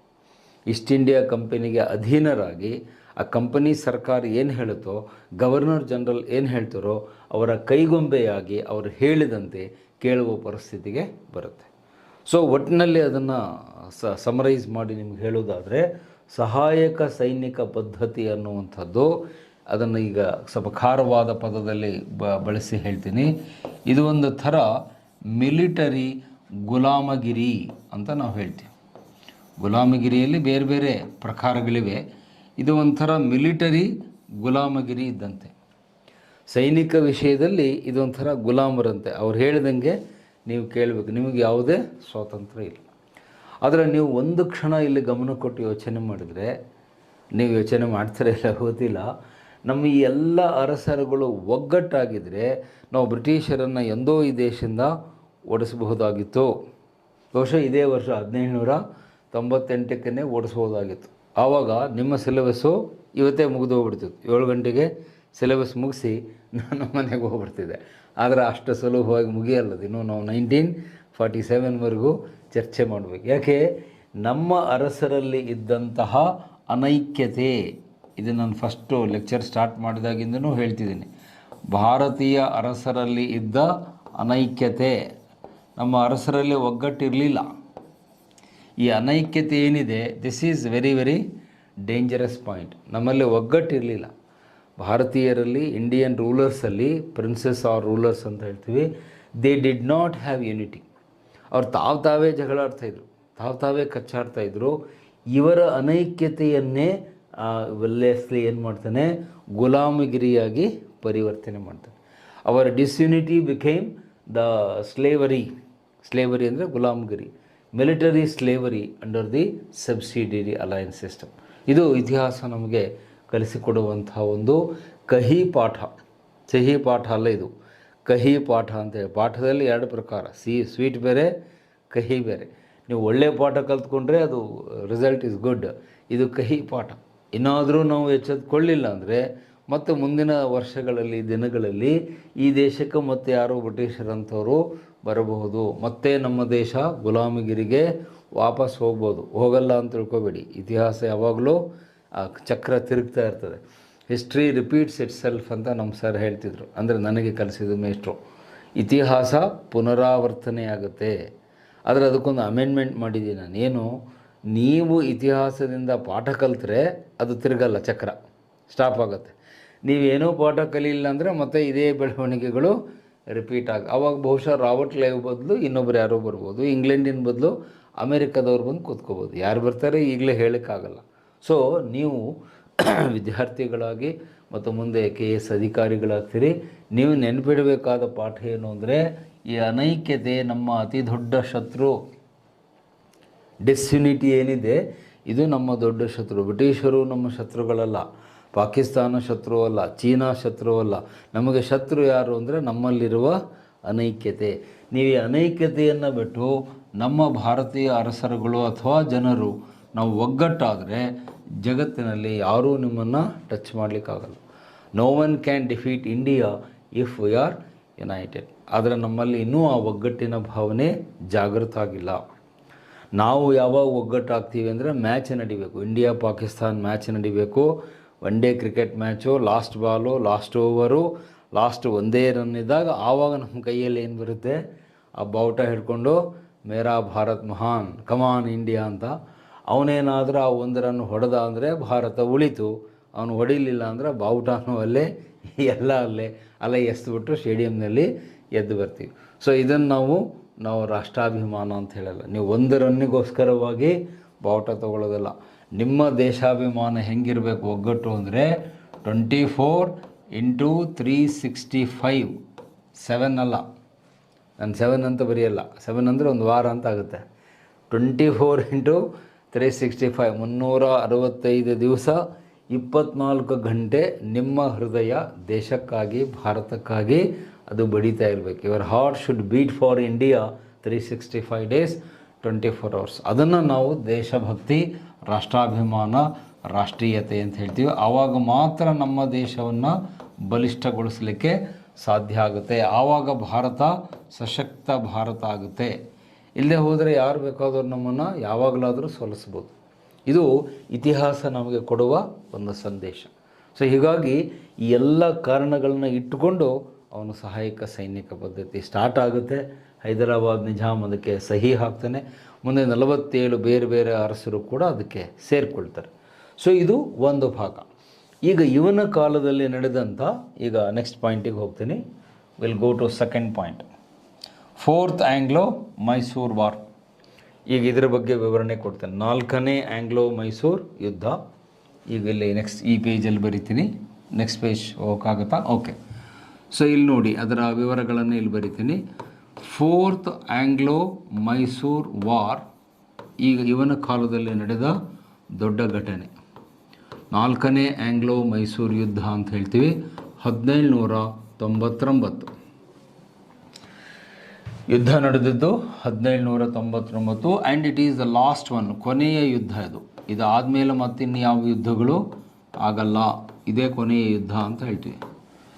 4ನೇ 4th ಆಂಗ್ಲೋ ಅಂದರೆ ಬ್ರಿಟಿಷರು ಅಂತ, ಮೈಸೂರು ವಾರ್ 4ನೇ ಯುದ್ಧ ನಡೆಯುತ್ತೆ. ಈ ಯುದ್ಧದ ಬ್ಯಾಕ್ಗ್ರೌಂಡ್ ಏನು, ಯಾಕೆ ಸರ್ ಈ ಯುದ್ಧ ಆಯಿತು ಅಂತ ಹೇಳಿದರೆ, ನಾನಾಗಲೇ ನಿನ್ನೆಯ ಹಿಂದಿನ ಚರ್ಚೆಯಲ್ಲಿ ಹೇಳಿದೆ, ಕಾರ್ನ್ವಾಲಿಸನ ಕಾಲದಲ್ಲಿ 3ನೇ ಆಂಗ್ಲೋ ಮೈಸೂರು ಯುದ್ಧ ಆಗಿತ್ತು. ಅದರಲ್ಲಿ ಟಿಪ್ಪು ಸುಲ್ತಾನ್ ಸೋತಿದ್ದ ಅಂತ ನಾನು ನಿನ್ನೆಯ ಉಪನ್ಯಾಸದಲ್ಲಿ ಹೇಳಿದ್ದೆ. ಹಿ ವಾಸ್ ಡಿಫೀಟೆಡ್ ಅಂತ. ಕಾರಣ ಏನು ಅವನು ಸೋಲುವುದಕ್ಕೆ ಅಂದರೆ, ಇಬ್ಬರು ಬ್ರಿಟಿಷರಿಗೆ ಸಹಾಯ ಮಾಡಿದರು. ಯಾರು? ಮರಾಠರು ಮತ್ತು ಹೈದರಾಬಾದದ ನಿಜಾಮ. They supported the British. East India ಕಂಪನಿಗೆ ಸಪೋರ್ಟ್ ಮಾಡಿ ನಿಂತಿದ್ದರಿಂದ ಆ 3 ಜನ ಒಂದು ಕಡೆ, ಟಿಪ್ಪು ಸುಲ್ತಾನ್ ಮಾತ್ರ ಒಂದು ಕಡೆಗೆ ಏಕಾಂಗಿ ಆಗಿದ್ದವನು. ಅಂದರೆ ಒಂಥರ ಐಸೋಲೇಟೆಡ್ ಅಂತ ಹೇಳ್ತೀವಿ ಇಂಗ್ಲೀಷಲ್ಲಿ. ಅವನೊಬ್ಬನೇ ಒಂದು ಕಡೆಗೆ, ಅವನ ವಿರುದ್ಧ ಈಸ್ಟ್ ಇಂಡಿಯಾ ಕಂಪನಿ, ಹೈದರಾಬಾದದ ನಿಜಾಮ ಪ್ಲಸ್ ಮರಾಠರು ಎಲ್ಲರೂ ಒಂದು ಕಡೆ ಸೇರಿದ್ದರಿಂದ ಟಿಪ್ಪು ಸುಲ್ತಾನನ್ನು ಸುಲಭವಾಗಿ ಸೋಲಿಸಿದರು. ಈಗ ಸೋಲಿ ಆದ ನಂತರ ಅವನ ಮೇಲೆ ಒಪ್ಪಂದವನ್ನು ಹಾಕಿದರು. ಅದನ್ನು ಟ್ರೀಟಿ ಆಫ್ ಶ್ರೀರಂಗಪಟ್ಟಣ ಅಂತ ನಾನು ನಿನ್ನೆಯ ಕ್ಲಾಸಲ್ಲಿ ಹೇಳಿದ್ದೆ. ಶ್ರೀರಂಗಪಟ್ಟಣ ಒಪ್ಪಂದ ಅಂತ 1793. ಈಗ ಒಪ್ಪಂದದ ಅಡಿಯಲ್ಲಿ ಟಿಪ್ಪು ಸುಲ್ತಾನ್ ಏನು ಮಾಡಬೇಕಾಗಿತ್ತು? 33 ಲಕ್ಷ ರೂಪಾಯಿಗಳನ್ನು ಬ್ರಿಟಿಷರಿಗೆ ಕಟ್ಟಬೇಕಾಗಿತ್ತು. ಅದನ್ನು ವಾರ್ ಇಂಡೆಮ್ನಿಟಿ ಫಂಡ್ ಅಂತ ಹೇಳ್ತೀವಿ. ಯುದ್ಧ ನಷ್ಟ ಭರ್ತಿ. ಯುದ್ಧದಿಂದ ಆದ ನಷ್ಟವನ್ನು ಯಾರು ಕಟ್ಟಬೇಕು? ಯಾರು ಸೋತಿರ್ತಾರೆ ಅವ್ರು ಕಟ್ಟಬೇಕು, ಗೆದ್ದವರಲ್ಲ. ಯಾರು ಸೋತಿರ್ತಾರೆ ಅವರು ಆ ದುಡ್ಡು ಕಟ್ಟಬೇಕು. ಇದು ಯುದ್ಧದ ಒಂದು ನಿಯಮ, ಯಾರೇ ಇರಲಿ. ಸೊ ಈಗ ಟಿಪ್ಪು ಸುಲ್ತಾನ್ ಸೋತಿದ್ದರಿಂದ he was supposed to pay 33 lakh rupees to the East India company. ಆದರೆ ಈಗ ಯುದ್ಧ ಸೋತಿದ್ದರಿಂದ ಟಿಪ್ಪು ಸುಲ್ತಾನ್ ಏನು ಹೇಳ್ತಾನೆ, ನನ್ನ ಹತ್ರ ಹಣ ಇಲ್ಲ, I have no money to pay. ಬರೋ ಹಣ ಎಲ್ಲ ಯುದ್ಧದಲ್ಲಿ ಖರ್ಚು ಮಾಡಿ ಆಗಿದೆ, ನನ್ನ ಹತ್ರ ಈ ಕಟ್ಟಲಿಕ್ಕೆ ಹಣ ಇಲ್ಲ ಅಂತ ಹೇಳಿದ್ದಕ್ಕೆ ಕಾರ್ನ್ವಾಲಿಸ್ ಏನು ಮಾಡಿರ್ತಾನೆ, ಟಿಪ್ಪು ಸುಲ್ತಾನನ 2 ಮಕ್ಕಳನ್ನು ಒತ್ತೆಯಾಳಾಗಿ ಮಡ್ರಾಸಿಗೆ ಕರ್ಕೊಂಡು ಹೋಗಿರ್ತಾನೆ. ಅವನ 2 ಮಕ್ಕಳು 10 ವರ್ಷದ ಮಕ್ಕಳು, ಅವರನ್ನು ಮೈನರ್ಸ್ ಅಂತ ಹೇಳ್ತೀವಿ, ಅಂದರೆ ಇನ್ನೂ ವಯಸ್ಕ ಸ್ಥಿತಿಗೆ ಬಂದಿರಲಿಲ್ಲ ಅವರು. ಅವರನ್ನು ಮಡ್ರಾಸಿಗೆ ಕರೆದುಕೊಂಡು ಹೋಗಿ ಆ ಮಡ್ರಾಸ್ ಜೈಲಲ್ಲಿ ಇಟ್ಟಿರ್ತಾನೆ. ಒಂದು ಎಚ್ಚರಿಕೆ ಕೊಟ್ಟಿರ್ತಾನೆ ಟಿಪ್ಪು ಸುಲ್ತಾನ್ಗೇನು, ನೀನೇನಾದರೂ ಮತ್ತೆ ಬ್ರಿಟಿಷರ ವಿರುದ್ಧ ಯುದ್ಧ ಮಾಡಲಿಕ್ಕೆ ಬಂದರೆ ನಿನ್ನ 2 ಮಕ್ಕಳನ್ನು ಕೊಲ್ತೇವೆ, ಸಾಯಿಸ್ತೇವೆ ಅಂತ ಒಂದು ವಾರ್ನಿಂಗ್ ಕೊಟ್ಟಿರ್ತಾನೆ. We will kill your children sons if you make any mischief against the East India Company. ನೀನು ಸೈಲೆಂಟಾಗಿ ನಾವು ಹೇಳ್ದಂಗೆ ಕೇಳಬೇಕು ಅನ್ನುವ ಎಚ್ಚರಿಕೆಯನ್ನು ಕಾರ್ನ್ವಾಲಿಸ್ ಕೊಟ್ಟಿರ್ತಾನೆ. ಆದರೆ ಟಿಪ್ಪು ಸುಲ್ತಾನ್ ಎಂಥವನು ಅಂದರೆ ಬಹಳ ದೊಡ್ಡ ಸ್ವಾಭಿಮಾನಿ. ಟಿಪ್ಪು ಸುಲ್ತಾನ್ನಿಂದ ನಾವು ಕಲಿಬೇಕಾದ ಒಂದು ಪಾಠ ಏನು ಅಂದರೆ, ಅವನು ಬಹಳ ಸ್ವಾಭಿಮಾನಿಯಾಗಿದ್ದ ಮತ್ತು ಶೂರನಾಗಿದ್ದ, ಯಾರಿಗೂ ಹೆದರ್ತಿರಲಿಲ್ಲ. ಹಾಗಾಗಿ ಅವನಿಗೆ ಟೈಗರ್ ಆಫ್ ಮೈಸೂರು ಅಂತ ಬರೆದಿದೆ. ನಿಮಗೆಲ್ಲ ಗೊತ್ತಿದೆ, ಟೆಕ್ಸ್ಟ್ ಬುಕ್ಕಲ್ಲಿ ಓದಿರ್ತೀರಿ. ಟೈಗರ್ ಆಫ್ ಮೈಸೂರು, ಮೈಸೂರಿನ ಹುಲಿ ಅಂತ ಅವನನ್ನು ನಾವು ಕರಿತೇವೆ. ಮತ್ತು ಅವನು ನಿಜವಾಗಿಯೂ ಅಷ್ಟು ವೀರಾವೇಶದಿಂದ ಹೋರಾಟ ಮಾಡ್ತಿದ್ದ, ಅದರಲ್ಲಿ ಯಾವುದೇ ಅನುಮಾನ ಬೇಡ. ಆದರೆ ಈಗ ತನ್ನ ಸಾಮ್ರಾಜ್ಯವನ್ನು ಅವನು ಕಳ್ಕೊಂಡಿದ್ದಾನೆ. ಮತ್ತು ಅವನ ಸಾಮ್ರಾಜ್ಯವನ್ನು ಏನು ಮಾಡಿದರು ಅಂದರೆ 3 ಭಾಗ ಮಾಡಿ ಡಿವೈಡ್ ಮಾಡಿದರು. ಟಿಪ್ಪು ಸುಲ್ತಾನನ ಸಾಮ್ರಾಜ್ಯವನ್ನು 3 ಭಾಗವಾಗಿ ಡಿವೈಡ್ ಮಾಡಿದರು. ಅದನ್ನು ನೋಟ್ ಮಾಡ್ಕೊಳ್ಳಿ. ಒಂದು ಭಾಗವನ್ನು ನಿಜಾಮ ಆಫ್ ಹೈದರಾಬಾದದ ನಿಜಾಮ ಅವನಿಗೆ ಬಿಟ್ಟುಕೊಟ್ಟಿದ್ರು. ಒಂದು ಭಾಗವನ್ನು ಹೈದರಾಬಾದದ ನಿಜಾಮನಿಗೆ ಬಿಟ್ಟುಕೊಟ್ಟಿದ್ರು. ಅಂದರೆ ಅವನ ಸಾಮ್ರಾಜ್ಯವನ್ನು, ಇಲ್ಲಿ ಸಾಮ್ರಾಜ್ಯ ಅಂತ ಬರೀರಿ, ಆ ಸಾಮ್ರಾಜ್ಯವನ್ನು ಒಡೆದು 3 ಭಾಗ ಮಾಡಿದರು. ಈ ಒಡೆದ ಭಾಗ ಏನು ನಿಜಾಮನಿಗೆ ಬಂತೋ ಅದನ್ನೇ ನಾವು ಇವತ್ತು ಏನಂತ ಕರಿತೀವಿ, ಹೈದರಾಬಾದ್ ಕರ್ನಾಟಕ. ಅದು ನಿಮಗೆಲ್ಲ ಗೊತ್ತಿದೆ. ನಿಮ್ಮ ಬೀದರು, ಗುಲ್ಬರ್ಗ, ಯಾದಗಿರಿ, ರಾಯಚೂರು, ಕೊಪ್ಪಳ ಈ ಜಿಲ್ಲೆಗಳೇನಿವೆ ಅವಕ್ಕೆ ಹೈದರಾಬಾದ್ ಕರ್ನಾಟಕ ಅಂತ ಈಗ ಮೊನ್ನೆ ಯಡಿಯೂರಪ್ಪನವ್ರ ಕಾಲದಲ್ಲಿ ಅದನ್ನು ಚೇಂಜ್ ಮಾಡಿ ಕಲ್ಯಾಣ ಕರ್ನಾಟಕ ಅಂತ ಹೆಸರು ಚೇಂಜ್ ಮಾಡಿದ್ದಾರೆ. ಅದೆಲ್ಲ ಕರೆಂಟ್ ಅಫೇರ್ಸಲ್ಲಿ ಸರ್ ಹೇಳ್ತಾರೆ. ನಾವು ಈ ಶಬ್ದ ಬಳಸ್ತೀವಿ, ಇದು ಈಗ ಬಂದಿರೋದು. ಅದನ್ನು ಹೈದರಾಬಾದ್ ಕರ್ನಾಟಕ ಅಂತ ಕರೆದಕ್ಕೆ ನಿಜಾಮನಿಗೆ ಬಿಟ್ಕೊಟ್ರು ಒಂದು ಭಾಗ. ಇನ್ನೊಂದು ಭಾಗವನ್ನು ಮರಾಠರಿಗೆ ಬಿಟ್ಕೊಟ್ರು. ಅದರಲ್ಲೂ ವಿಶೇಷವಾಗಿ ಪೇಶ್ವಾಗಳಿಗೆ ಅದನ್ನು ಬಿಟ್ಕೊಟ್ರು. ಇದನ್ನು ನಾವು ಏನಂತ ಕರಿತೀವಿ? ಮುಂಬೈ ಕರ್ನಾಟಕ ಅಂತ ಕರಿತೀವಿ. ಮುಂಬೈ ಕರ್ನಾಟಕ. ಈ ಮುಂಬೈ ಕರ್ನಾಟಕದಲ್ಲಿ ಯಾರು ಬರ್ತವೆ? ನಿಮ್ಮ ಬಿಜಾಪುರ, ಬಾಗಲಕೋಟೆ, ಬೆಳಗಾವಿ, ಹುಬ್ಬಳ್ಳಿ, ಧಾರವಾಡ, ಕಾರವಾರ ಈ ಜಿಲ್ಲೆಗಳೇನಿವೆ ಇವಕ್ಕೆ ಮುಂಬೈ ಕರ್ನಾಟಕ ಅಂತಾರೆ. ಇಲ್ಲಿ ಯಾಕೆ ಮರಾಠಿ ಪ್ರಭಾವ ಇದೆ ಅಂದರೆ ದಿಸ್ ಈಸ್ ದ ರೀಸನ್. ನಮ್ಮಲ್ಲಿ ಭಾಳ ಜನರಿಗೆ ಗೊತ್ತಿಲ್ಲ ಯಾಕೆ ಮರಾಠಿ ಪ್ರಭಾವ ಇಲ್ಲಿ ಬಂತು ಅಂದರೆ ಅದು ಇತಿಹಾಸದ ಘಟನೆ ಭಾಳ ಹಿಂದೆ ಹೋಗುತ್ತೆ.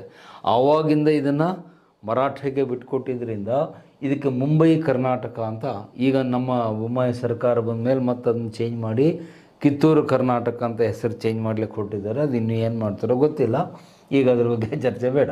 ನಾವು ಅದನ್ನು ಮುಂಬೈ ಕರ್ನಾಟಕ ಅಂತ ಕರಿತೀವಿ. ಅಂದರೆ ಮುಂಬೈ ಅಂದರೆ ಮರಾಠವಾಡ ರೀಜನ್ನಿಗೆ ಸೇರಿದ್ದು. ಇಲ್ಲಿ ಒಂದು 6 ಜಿಲ್ಲೆಗಳು, ಈಗಿನ 6 ಜಿಲ್ಲೆಗಳು ಇವರ ವ್ಯಾಪ್ತಿಯಲ್ಲಿ ಬರ್ತವೆ, ಮರಾಠರ ವಶಕ್ಕೆ ಹೊರಟು ಹೋಗ್ತವೆ. ಇನ್ನು ಉಳಿದಿದ್ದೇನಿದೆ ಓಲ್ಡ್ ಮೈಸೂರು ಅಂತ ಹೇಳ್ತಾರೆ, ಹಳೆ ಮೈಸೂರು. ಮೊದಲಿಂದ ಏನಿತ್ತು ಆ ಹಳೆ ಮೈಸೂರು ಪ್ರಾಂತ್ಯ ಅದು ಹಾಗೆ ಉಳಿತದೆ. ಇದು ಮಾತ್ರ ಬ್ರಿಟಿಷರ ಕೈಯಲ್ಲಿತ್ತು. ಇದನ್ನು ತಾವೇ ಇಟ್ಕೊಂಡಿದ್ರು, ಬ್ರಿಟಿಷರ ಕೈಯಲ್ಲಿ ಇಟ್ಕೊಂಡಿದ್ರು. ಆ ನಂತರದಲ್ಲಿ ಬ್ರಿಟಿಷರ ಆಳ್ವಿಕೆ ಮುಗಿದ ಮೇಲೆ ಅದು ಯಾರಿಗೆ ಹೋಗುತ್ತೆ? ಒಡೆಯರ್ಸ್ ಆಫ್ ಮೈಸೂರು, ಮೈಸೂರಿನ ಒಡೆಯರ್ ವಂಶದವರಿಗೆ ಆ ನಂತರದಲ್ಲಿ ಅದು ಹ್ಯಾಂಡ್ ಓವರ್ ಆಗುತ್ತೆ. ಆದಮೇಲೆ ಯುದ್ಧ ಆದಮೇಲೆ. ಅದಕ್ಕೆ ಮುಂಚೆ ಬ್ರಿಟಿಷರ ಕೈಯಲ್ಲಿತ್ತು. ಸೊ ಟಿಪ್ಪು ಸುಲ್ತಾನನ ಸಾಮ್ರಾಜ್ಯವನ್ನು 3 ಭಾಗವಾಗಿ 1, 2, 3 3 ಭಾಗವಾಗಿ ಡಿವೈಡ್ ಮಾಡಿ, ಒಂದು ನಿಜಾಮ್ ಆಫ್ ಹೈದರಾಬಾದ್, ಇನ್ನೊಂದು ಮರಾಠರಿಗೆ, ಇನ್ನೊಂದು ಓಲ್ಡ್ ಮೈಸೂರು, ಹಳೆ ಮೈಸೂರು ಪ್ರಾಂತ್ಯ ಅಂತ ಹೇಳ್ತೀವಿ. ಅಂದರೆ ಅದು ಈಗಿನ ನಿಮ್ಮ ಸೌತ್ ಮೈಸೂರು ಏನಿದೆ ಅದೆಲ್ಲ ಬ್ರಿಟಿಷರ ಕೈಯಲ್ಲಿತ್ತು. ಸೊ ಹಾಗಾಗಿ ಟಿಪ್ಪು ಸುಲ್ತಾನ್ ಈಗ ಏನಾಗಿತ್ತು ಅವನ ಪರಿಸ್ಥಿತಿ ಅಂದರೆ, ಇರುವಂಥ ಹಣವನ್ನು ಕಳ್ಕೊಂಡಿದ್ದ, ಇರೋ ದುಡ್ಡೆಲ್ಲ ಬ್ರಿಟಿಷ್ ಸಾಮ್ರಾಜ್ಯಕ್ಕೆ ಕಟ್ಟಿಯಾಗಿತ್ತು. ತನ್ನ 2 ಮಕ್ಕಳನ್ನು ಕಳೆದುಕೊಂಡು ಅವರು ಒತ್ತೆಯಾಳಾಗಿ ಮಡ್ರಾಸ್ ಸೆರೆಮನಿಯಲ್ಲಿದ್ದರು. ಇರುವ ಅಲ್ಪ ಸ್ವಲ್ಪ ಸೈನ್ಯವನ್ನು ಇಟ್ಕೊಂಡು ಅವನು ಇರಬೇಕಾದ ಪರಿಸ್ಥಿತಿ ಇತ್ತು. ಅದಕ್ಕೆ ಟಿಪ್ಪು ಸುಲ್ತಾನ್ ಈಗ ಏನು ಮಾಡ್ತಾನೆ ಅಂದರೆ ಒಂದು ಮಾಸ್ಟರ್ ಪ್ಲ್ಯಾನ್ ಮಾಡ್ತಾನೆ. ಏನು? He wrote a letter to the ruler of France. ಆ ಸಮಯದಲ್ಲಿ ಫ್ರಾನ್ಸಿನ ಚಕ್ರವರ್ತಿಗೆ ಅವನೇನು ಮಾಡ್ತಾನೆ? ಪತ್ರ ಬರೀತಾನೆ. ಬಹುಶಃ ಅವನ ಹೆಸರು ಏನು ಅಂತ ನಿಮಗೆಲ್ಲರಿಗೂ ಗೊತ್ತಿದೆ ಅಂದ್ಕೊಳ್ತೀನಿ. ಭಾಳ ಫೇಮಸ್ ಆದಂಥ ಫ್ರಾನ್ಸಿನ ಚಕ್ರವರ್ತಿಗೆ ಪತ್ರ ಬರೀತಾನೆ. ಆ ಚಕ್ರವರ್ತಿ ಬೇರೆ ಯಾರೂ ಅಲ್ಲ, ಇತಿಹಾಸದಲ್ಲಿ ಬಹಳ ಫೇಮಸ್ ಆದಂಥ ನೆಪೋಲಿಯನ್ ಬೋನಪಾರ್ಟ್ ಅಂತ ಅವನ ಹೆಸರು. ಆ ನೆಪೋಲಿಯನ್ ಬೋನಪಾರ್ಟ್ಗೆ ಅವನು ಪತ್ರ ಬರೀತಾನೆ. ನೆಪೋಲಿಯನ್ ಚಕ್ರವರ್ತಿಗೆ ಪತ್ರ ಬರೆದು, ಇಲ್ಲಿ ಪತ್ರ ಅಂತ ಯಾಕೆ ಹೇಳಿದೆ, ಆಗಿನ ಕಾಲದಲ್ಲಿ ಬೇರೆ ಯಾವುದೇ ಸಾಧನಗಳಿರಲಿಲ್ಲ. ನಿಮ್ಮ ಫೇಸ್ಬುಕ್ಕು, ವಾಟ್ಸಾಪು, ಟೆಲಿಗ್ರಾಮು, ಟ್ವಿಟರು, ಪಟರು ಏನು 108 ಇವೆ, ಅವು ಯಾವುವು ಇರಲಿಲ್ಲ ಆಗಿನ ಕಾಲದಲ್ಲಿ. ಪತ್ರವನ್ನು ಬರೆದು ಕಳಿಸ್ಕೊಟ್ಟವನು. ಯಾರಿಗೆ? ನೆಪೋಲಿಯನ್ ಚಕ್ರವರ್ತಿಗೆ. ಯುರೋಪ್ನಲ್ಲಿ ಭಾಳ ಪವರ್ಫುಲ್ ರೂಲರ್ ಅವನು. ಅದು ವರ್ಲ್ಡ್ ಹಿಸ್ಟ್ರಿಯಲ್ಲಿ ಬರುತ್ತೆ. The most powerful ruler in Europe was Napoleon Bonaparte. So ಅವನಿಗೆ ಪತ್ರ ಬರೆದು, and he was arch rival of the Britishers. ಅವನಿಗೆ ಬ್ರಿಟಿಷರು ಕಂಡ್ರೆ ಆಗ್ತಿರಲಿಲ್ಲ, ಸಿಕ್ಕಾಪಟ್ಟೆ ಕೋಪ ಇತ್ತು. ಬ್ರಿಟಿಷರ ಪರಮಶತ್ರು ಅಂತ ಹೇಳ್ತೀವಿ. ಬ್ರಿಟಿಷರು ಅಂದರೆ ಅವನಿಗೆ ಮೈಯೆಲ್ಲ ಉರಿ. ಯಾರಿಗೆ? ನೆಪೋಲಿಯನ್ ಬೋನಪಾರ್ಟ್ಗೆ. ಇವನಿಗೆ ಟಿಪ್ಪು ಸುಲ್ತಾನ್ ಪತ್ರ ಬರೀತಾನೆ. ಪತ್ರ ಬರೆದು, ನಾನು ಭಾರತದಲ್ಲಿ ಬ್ರಿಟಿಷರ ವಿರುದ್ಧ ಹೋರಾಟ ಮಾಡಬೇಕು ಅಂತ ಮಾಡಿದ್ದೀನಿ, ನೀನು ನನಗೆ ಸಹಾಯ ಮಾಡಬೇಕು, ಹೆಲ್ಪ್ ಮೀ. ನೀನು ನನಗೇನಾದ್ರು ಸಹಾಯ ಮಾಡಿದರೆ ನಾನು ಖಂಡಿತ ಯುದ್ಧ ಮಾಡ್ತೀನಿ, ನನಗೆ ಸಹಾಯ ಮಾಡು ಅಂತ ಪತ್ರ ಬರೀತಾನೆ. ಸಹಾಯ ಅಂದರೆ ಯಾವ ಥರ? ನಿಮ್ಮ ಶಸ್ತ್ರಾಸ್ತ್ರಗಳನ್ನು ಕಳಿಸಿಕೊಡಿ ಅಂತ ಹೇಳ್ತಾನೆ. Arms and ammunitions. ನೀವು ಯುದ್ಧ ಮಾಡಬೇಕು ಅಂದರೆ ಶಸ್ತ್ರಾಸ್ತ್ರಗಳು ಬೇಕಲ್ಲ. ಶಸ್ತ್ರಾಸ್ತ್ರಗಳು ಇಲ್ಲದೇ ನೀವು ಹೋರಾಟ ಮಾಡಲಿಕ್ಕಾಗಲ್ಲ. ಮದ್ದು ಗುಂಡುಗಳು ಬೇಕು, ಸಿಡಿ ಮದ್ದುಗಳು ಬೇಕು, ಬಂದೂಕು ಬೇಕು, ಗ್ರೆನೇಡ್ಸ್ ಬೇಕು, ಎಕ್ಸ್ಪ್ಲೋಸಿವ್ಸ್ ಇತ್ಯಾದಿಗಳು ಬೇಕು. ಶಸ್ತ್ರಾಸ್ತ್ರಗಳನ್ನು ನೀವು ಕಳಿಸ್ಕೊಟ್ರೆ ನಾನು ಬ್ರಿಟಿಷರ ವಿರುದ್ಧ ಹೋರಾಟ ಮಾಡ್ತೇನೆ ಅಂತ ಪತ್ರ ಬರೀತಾರೆ. ಆ ಪತ್ರ ನೋಡಿ ನೆಪೋಲಿಯನ್ಗೆ ಭಾಳ ಖುಷಿ ಆಗುತ್ತೆ. ಅಡ್ಡಿಲ್ಲ, ಭಾರತದಲ್ಲಿ ಒಬ್ಬರು ಬ್ರಿಟಿಷರ ವಿರುದ್ಧ ಹೋರಾಟ ಮಾಡಲಿಕ್ಕೆ ರೆಡಿ ಇದ್ದಾರೆ, ನಮ್ಮ ಸಹಾಯ ಕೇಳ್ತಿದ್ದಾರೆ ಅಂದರೆ ಆಯಿತು, ಭಾಳ ಸಂತೋಷ, ಐ ವಿಲ್ ಹೆಲ್ಪ್, ನಾನು ಸಹಾಯ ಮಾಡ್ತೀನಿ. ಆದರೆ ನನ್ನದೊಂದು ಕಂಡೀಷನ್ ಇದೆ ಅಂತ ಹೇಳ್ತಾನೆ. ಏನದು ಕಂಡೀಷನ್ ಅಂದರೆ, ಆಗಿನ ಕಾಲದಲ್ಲಿ ಒಂದು ಸಂಘ ಇತ್ತು, ಅದನ್ನು ಜಾಕೋಬಿಯನ್ ಕ್ಲಬ್ ಅಂತ ಕರೀತಾರೆ. ನಿಮ್ಮ ಎಕ್ಸಾಮ್ನಲ್ಲೂ ಹಾಗೆ ಬರುತ್ತೆ. ಜಾಕೋಬಿಯನ್ನರ ಸಂಘ ಅಂತೇಳಿ ಎಲ್ಲಿತ್ತು? ಪ್ಯಾರಿಸ್ಸಲ್ಲಿತ್ತು. ಫ್ರಾನ್ಸಿನ ರಾಜಧಾನಿ ಪ್ಯಾರಿಸ್ಸಲ್ಲಿತ್ತು. ಈ ಸಂಘಕ್ಕೆ ನೀನು ಮೆಂಬರ್ ಆಗಬೇಕು. ಇಲ್ಲಿ ಕ್ಲಬ್ ಅಂದರೆ ನೀವು ಮತ್ತು ಬೇರೆ ಅರ್ಥ ತಿಳ್ಕೊಬೇಡಿ, ನಾನೊಂದು ಹೇಳೋದು ನೀವೊಂದು ಅರ್ಥ ಮಾಡೋದು. ಕ್ಲಬ್ ಅಂದರೆ ಸಂಘ ಅಂತ ಅರ್ಥ, ಅಸೋಸಿಯೇಷನ್ ಅಂತ. ಇದಕ್ಕೆ ಜಾಕೋಬಿಯನ್ ಅಂತ ಯಾಕೆ ಹೆಸರು ಬರುತ್ತೆ ಅಂದರೆ, ವಿಲಿಯಂ ಜೇಕಬ್ ಅನ್ನೋರು ಅದನ್ನು ಸ್ಟಾರ್ಟ್ ಮಾಡಿದರು ಪ್ಯಾರಿಸ್ನಲ್ಲಿ, ಅವ್ರ ಹೆಸರನ್ನು ಅದಕ್ಕೆ ಇಟ್ಟಿದ್ದಾರೆ. His name is William Jacob. So Jacobian ಸಂಘ ಅಂತ ಪ್ಯಾರಿಸ್ಸಲ್ಲಿತ್ತು. ನೆಪೋಲಿಯನ್ ಏನು ಹೇಳ್ತಾನೆ, ನೀನು ಈ ಸಂಘದ ಸದಸ್ಯತ್ವವನ್ನು ತೆಗೆದುಕೊಂಡ್ರೆ, ಅಂದರೆ ಮೆಂಬರ್ಶಿಪ್ ತೊಗೊಂಡ್ರೆ ನಾನು ನಿಮಗೆ ಸಹಾಯ ಮಾಡ್ತೀನಿ, ಇಲ್ಲಾಂದರೆ ಮಾಡಲಿಕ್ಕಾಗಲ್ಲ ಅಂತ. ಅದಕ್ಕೆ ಟಿಪ್ಪು ಸುಲ್ತಾನ್ ಉತ್ತರ ಬರೀತಾನೆ, ಆಯಿತು ಸೇರ್ತೀನಿ, ಏನು ಮಾಡಬೇಕು ಅದಕ್ಕೆ ಅಂತ. ಅವನು ಹೇಳ್ತಾನೆ, ಅದಕ್ಕೊಂದಷ್ಟು ದುಡ್ಡು ಕಟ್ಟಬೇಕು, ಹಣ ಕಟ್ಟಬೇಕು. ಆಗಿನ ಕಾಲದಲ್ಲಿ 1,00,000 ಅವರ ಕರೆನ್ಸಿಯಲ್ಲಿ ನೀನು ದುಡ್ಡು ಕಟ್ಟಿದರೆ ನಾವು ನಿಮಗೆ ಸಹಾಯ ಮಾಡ್ತೀವಿ ಅಂತ ಹೇಳ್ತೀವಿ.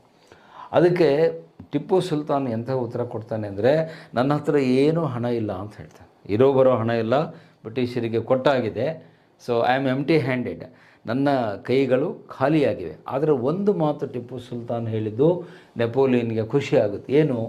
ನನ್ನಲ್ಲಿ ದೇಶಭಕ್ತಿ ಇದೆ ಅಂತ ಹೇಳ್ತಾನೆ. ನನ್ನ ಹತ್ರ ದುಡ್ಡಿಲ್ಲ, ದೇಶಭಕ್ತಿ ಇದೆ, ಸ್ವಾಭಿಮಾನ ಇದೆ ನನ್ನ ಹತ್ರ, ಪ್ಲಸ್ ಹೋರಾಡುವ ಧೈರ್ಯ ಇದೆ, ಸಾಹಸ ಇದೆ. ಧೈರ್ಯ ಮತ್ತು ಸಾಹಸ ಇದೆ. ನಾನು ಹೋರಾಡಲಿಕ್ಕೆ ತಯಾರಿದ್ದೇನೆ, ನನ್ನ ಬಲಿದಾನ ಮಾಡಲಿಕ್ಕೂ ಕೂಡ ತಯಾರಿದ್ದೇನೆ. ಇವಿಷ್ಟೇ ನನ್ನ ಹತ್ರ ಇರೋದು ಅಂತ ಹೇಳಿಬಿಡ್ತಾನೆ. ಐ ಹ್ಯಾವ್ ನಥಿಂಗ್ ಎಕ್ಸೆಪ್ಟ್ ದೇಶಭಕ್ತಿ ಇದೆ, ಸ್ವಾಭಿಮಾನ ಇದೆ, ಸಾಹಸ ಶೌರ್ಯ ಇದೆ, ಬಲಿದಾನ ಮಾಡ್ಲಿಕ್ಕೆ ರೆಡಿ ಇದ್ದೀನಿ, ದುಡ್ಡಿಲ್ಲ ಅಂತ. ಈ ಮಾತನ್ನು ಕೇಳಿನೇ ನೆಪೋಲಿಯನ್ಗೆ ಏನಾಗುತ್ತೆ? ಖುಷಿಯಾಗುತ್ತೆ. ನೋಡಿ, ಒಂದು ದೇಶ ಕಟ್ಟಲಿಕ್ಕೆ ಬೇಕಾಗಿರೋದು ದುಡ್ಡಲ್ಲ, ದುಡ್ಡು ಯಾರಾದರೂ ಕೊಡ್ತಾರೆ.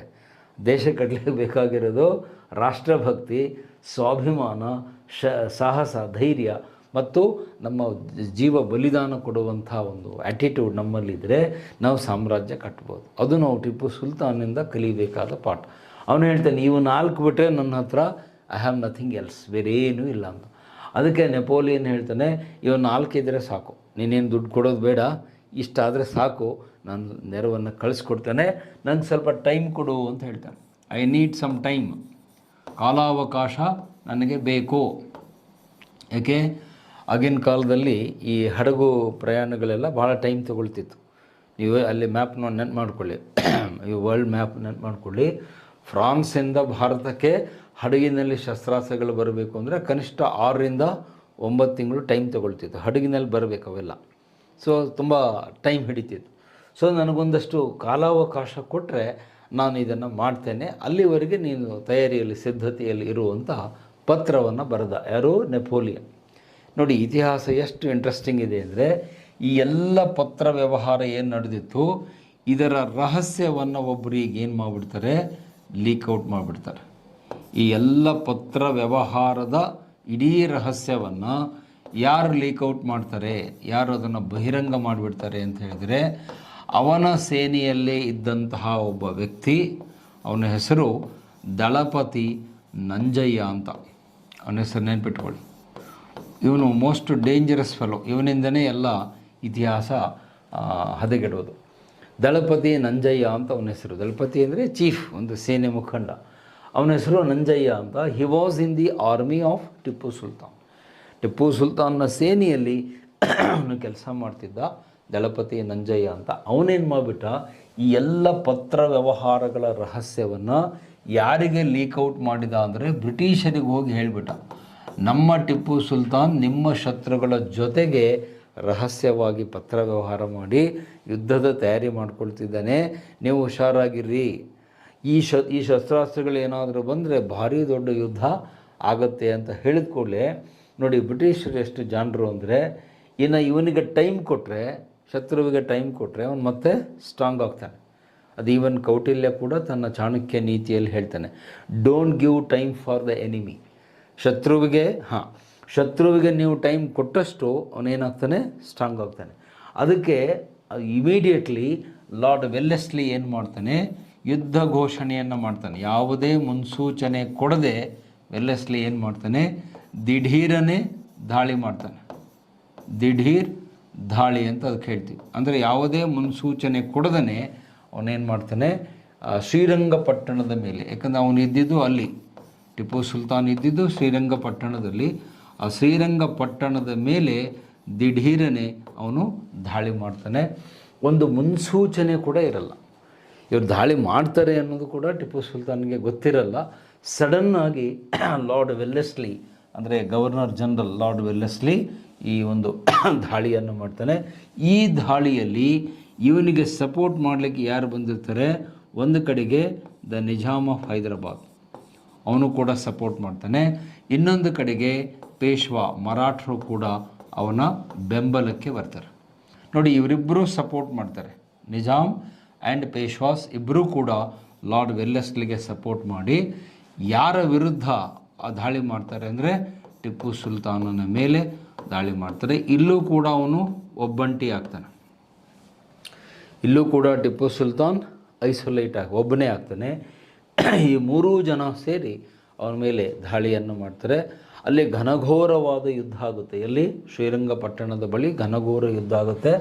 ಅಲ್ಲಿ ನೇರವಾಗಿ ಟಿಪ್ಪು ಸುಲ್ತಾನ್ನ ಜೊತೆಗೆ ಹೋರಾಟ ಮಾಡಿದ ಬ್ರಿಟಿಷ್ ಅಧಿಕಾರಿ ಯಾರು ಅಂದರೆ ಜನರಲ್ ಹ್ಯಾರಿಸ್. ಏನು ಹೆಸರು ನೆನ್ಪಿಟ್ಕೊಳ್ಳಿ, ಎಕ್ಸಾಮ್ನಲ್ಲಿ ಬಹಳ ಇಂಪಾರ್ಟೆಂಟಾಗಿ ಬರುವಂಥದ್ದು. ಹ್ಯಾರಿಸ್ ಅಂತ ಬ್ರಿಟಿಷ್ ಅಧಿಕಾರಿ ಹೆಸರು, name of the officer. General Harris ಅನ್ನುವ ಬ್ರಿಟಿಷ್ ಅಧಿಕಾರಿ ಏನು ಮಾಡ್ತಾನೆ, he killed Tipu Sultan near Srirangapatna. ಅಲ್ಲಿ ನಡೆದ ಘನಘೋರ ಹೋರಾಟದಲ್ಲಿ ಟಿಪ್ಪು ಸುಲ್ತಾನನ್ನು ಬಹಳ ಕ್ರೂರವಾಗಿ ಬರ್ಬರವಾಗಿ ಅವನನ್ನು ಕೊಲ್ತಾರೆ ಯುದ್ಧ ಭೂಮಿಯಲ್ಲಿ. ಆವಾಗ ಇಸ್ವಿ ಏನು ತೋರಿಸುತ್ತೆ ಅಂದರೆ 1799, 1799ರಲ್ಲಿ ಕ್ರಿಸ್ತಶಕ ಟಿಪ್ಪು ಸುಲ್ತಾನ್ ಶ್ರೀರಂಗಪಟ್ಟಣದ ಬಳಿ ಕೊಲ್ಲಲ್ಪಡ್ತಾನೆ. ಇವತ್ತಿಗೂ ಅವನ ಸಮಾಧಿ ಅಲ್ಲೇ ಇದೆ. ನೀವು ಯಾರಾದರೂ ಅಲ್ಲಿಗೆ ಹೋಗಿದರೆ ನೋಡಿರ್ತೀರಿ, ಮೈಸೂರಿಗೆ ಹೋಗಬೇಕಾದಾಗ ಶ್ರೀರಂಗಪಟ್ಟಣ ಬರುತ್ತೆ, ಅಲ್ಲಿ ಟಿಪ್ಪು ಸುಲ್ತಾನನ ಗೋರಿ ಇದೆ, ಸಮಾಧಿ ಇದೆ. ಯಾವ ಜಾಗದಲ್ಲಿ ಅವನನ್ನು ಕೊಂದರೋ ಇವತ್ತು ಅಲ್ಲಿ ಒಂದು ಸ್ಮಾರಕ ಇದೆ. ನಮ್ಮ ಸರ್ಕಾರ ಅವನ ಹೆಸರಿನಲ್ಲಿ ಒಂದು ಸ್ಮಾರಕವನ್ನು ಆರ್ಕಿಯಾಲಜಿಕಲ್ ಸರ್ವೆ ಆಫ್ ಇಂಡಿಯಾದವರು ಮಾಡಿದ್ದಾರೆ. ಅಲ್ಲೊಂದು ಸ್ಟ್ಯಾಚ್ಯೂ ಹಾಕಿದ್ದಾರೆ. ಟಿಪ್ಪು ಸುಲ್ತಾನನ್ನು ಇಲ್ಲಿ ಕೊಲ್ಲಲಾಯಿತು. ಸೊ ಹಾಗಾಗಿ ಟಿಪ್ಪು ಸುಲ್ತಾನನ ಒಂದು ರಾಷ್ಟ್ರಭಕ್ತಿ ಧೈರ್ಯವನ್ನು ಒಂದು ಕಡೆ ನಾವು ನೆನಪಿಟ್ಕೊಂಡ್ರೆ, ಈ ನಮ್ಮ ಅರಸರುಗಳು ಬ್ರಿಟಿಷರಿಗೆ ಸಪೋರ್ಟ್ ಮಾಡಿದರು ಅನ್ನೋದು ನೋವಿನ ವಿಚಾರ. ಅಂದರೆ ಪೇಶ್ವೆಗಳಾಗಲಿ ನಿಜಾಮ್ ಆಗಲಿ ಲಾರ್ಡ್ ವೆಲ್ಲೆಸ್ಲಿಗೆ ಸಪೋರ್ಟ್ ಮಾಡಿದ್ರಿಂದ ಟಿಪ್ಪು ಸುಲ್ತಾನ್ ಯುದ್ಧದಲ್ಲಿ ಸಾಯ್ತಾನೆ. ಮತ್ತು ಈ ಯುದ್ಧದ ಇನ್ನೊಂದು ಲಾಸ್ಟ್ ಇಂಪಾರ್ಟೆಂಟ್ ವೈಶಿಷ್ಟ್ಯತೆ ಅಂದರೆ ಯೂಸ್ ಆಫ್ ಮಿಸೈಲ್ಸ್. ನೋಡಿ, ಟಿಪ್ಪು ಸುಲ್ತಾನ್ ಎಷ್ಟು ಅಡ್ವಾನ್ಸ್ ಆಗಿದ್ದ ಅಂದರೆ ಆಗಿನ ಕಾಲದಲ್ಲೇ ಯುದ್ಧದಲ್ಲಿ ಅವನೇನು ಬಳಸಿದ್ದ, ಮಿಸೈಲ್ಗಳನ್ನು, ಕ್ಷಿಪಣಿಗಳನ್ನು ಅವನು ಉಪಯೋಗಿಸಿದ್ದ ಅನ್ನುವುದಕ್ಕೆ ದಾಖಲೆಗಳಿವೆ. ಕ್ಷಿಪಣಿಯನ್ನು ಮೊದಲು ಬಳಕೆ ಮಾಡಿದವನು ಯಾರು ಅಂತ ಹೇಳಿದರೆ ನಾವು ಟಿಪ್ಪು ಸುಲ್ತಾನ್ ಅಂತ ಹೇಳ್ತೀವಿ. ಯುದ್ಧದಲ್ಲಿ ಕ್ಷಿಪಣಿಗಳನ್ನು ಮೊದಲು ಬಳಸಿದ್ದು ಟಿಪ್ಪು ಸುಲ್ತಾನ್. ಇದನ್ನು ನಾನು ಹೇಳ್ತಾ ಇಲ್ಲ, ಅಬ್ದುಲ್ ಕಲಾಂ ಅವರು ಒಂದು ಪುಸ್ತಕ ಬರೆದಿದ್ದಾರೆ, ವಿಂಗ್ಸ್ ಆಫ್ ಫೈರ್ ಅಂತ. ಆ ವಿಂಗ್ಸ್ ಆಫ್ ಫೈರ್ ಪುಸ್ತಕದಲ್ಲಿ ಡಾಕ್ಟರ್ APJ ಅಬ್ದುಲ್ ಕಲಾಂ ಹೇಳ್ತಾರೆ, ಜನ ನನ್ನನ್ನು ಕ್ಷಿಪಣಿ ಮಾನವ ಅಂತ ಕರೀತಾರೆ, ಜನಕ ಅಂತ.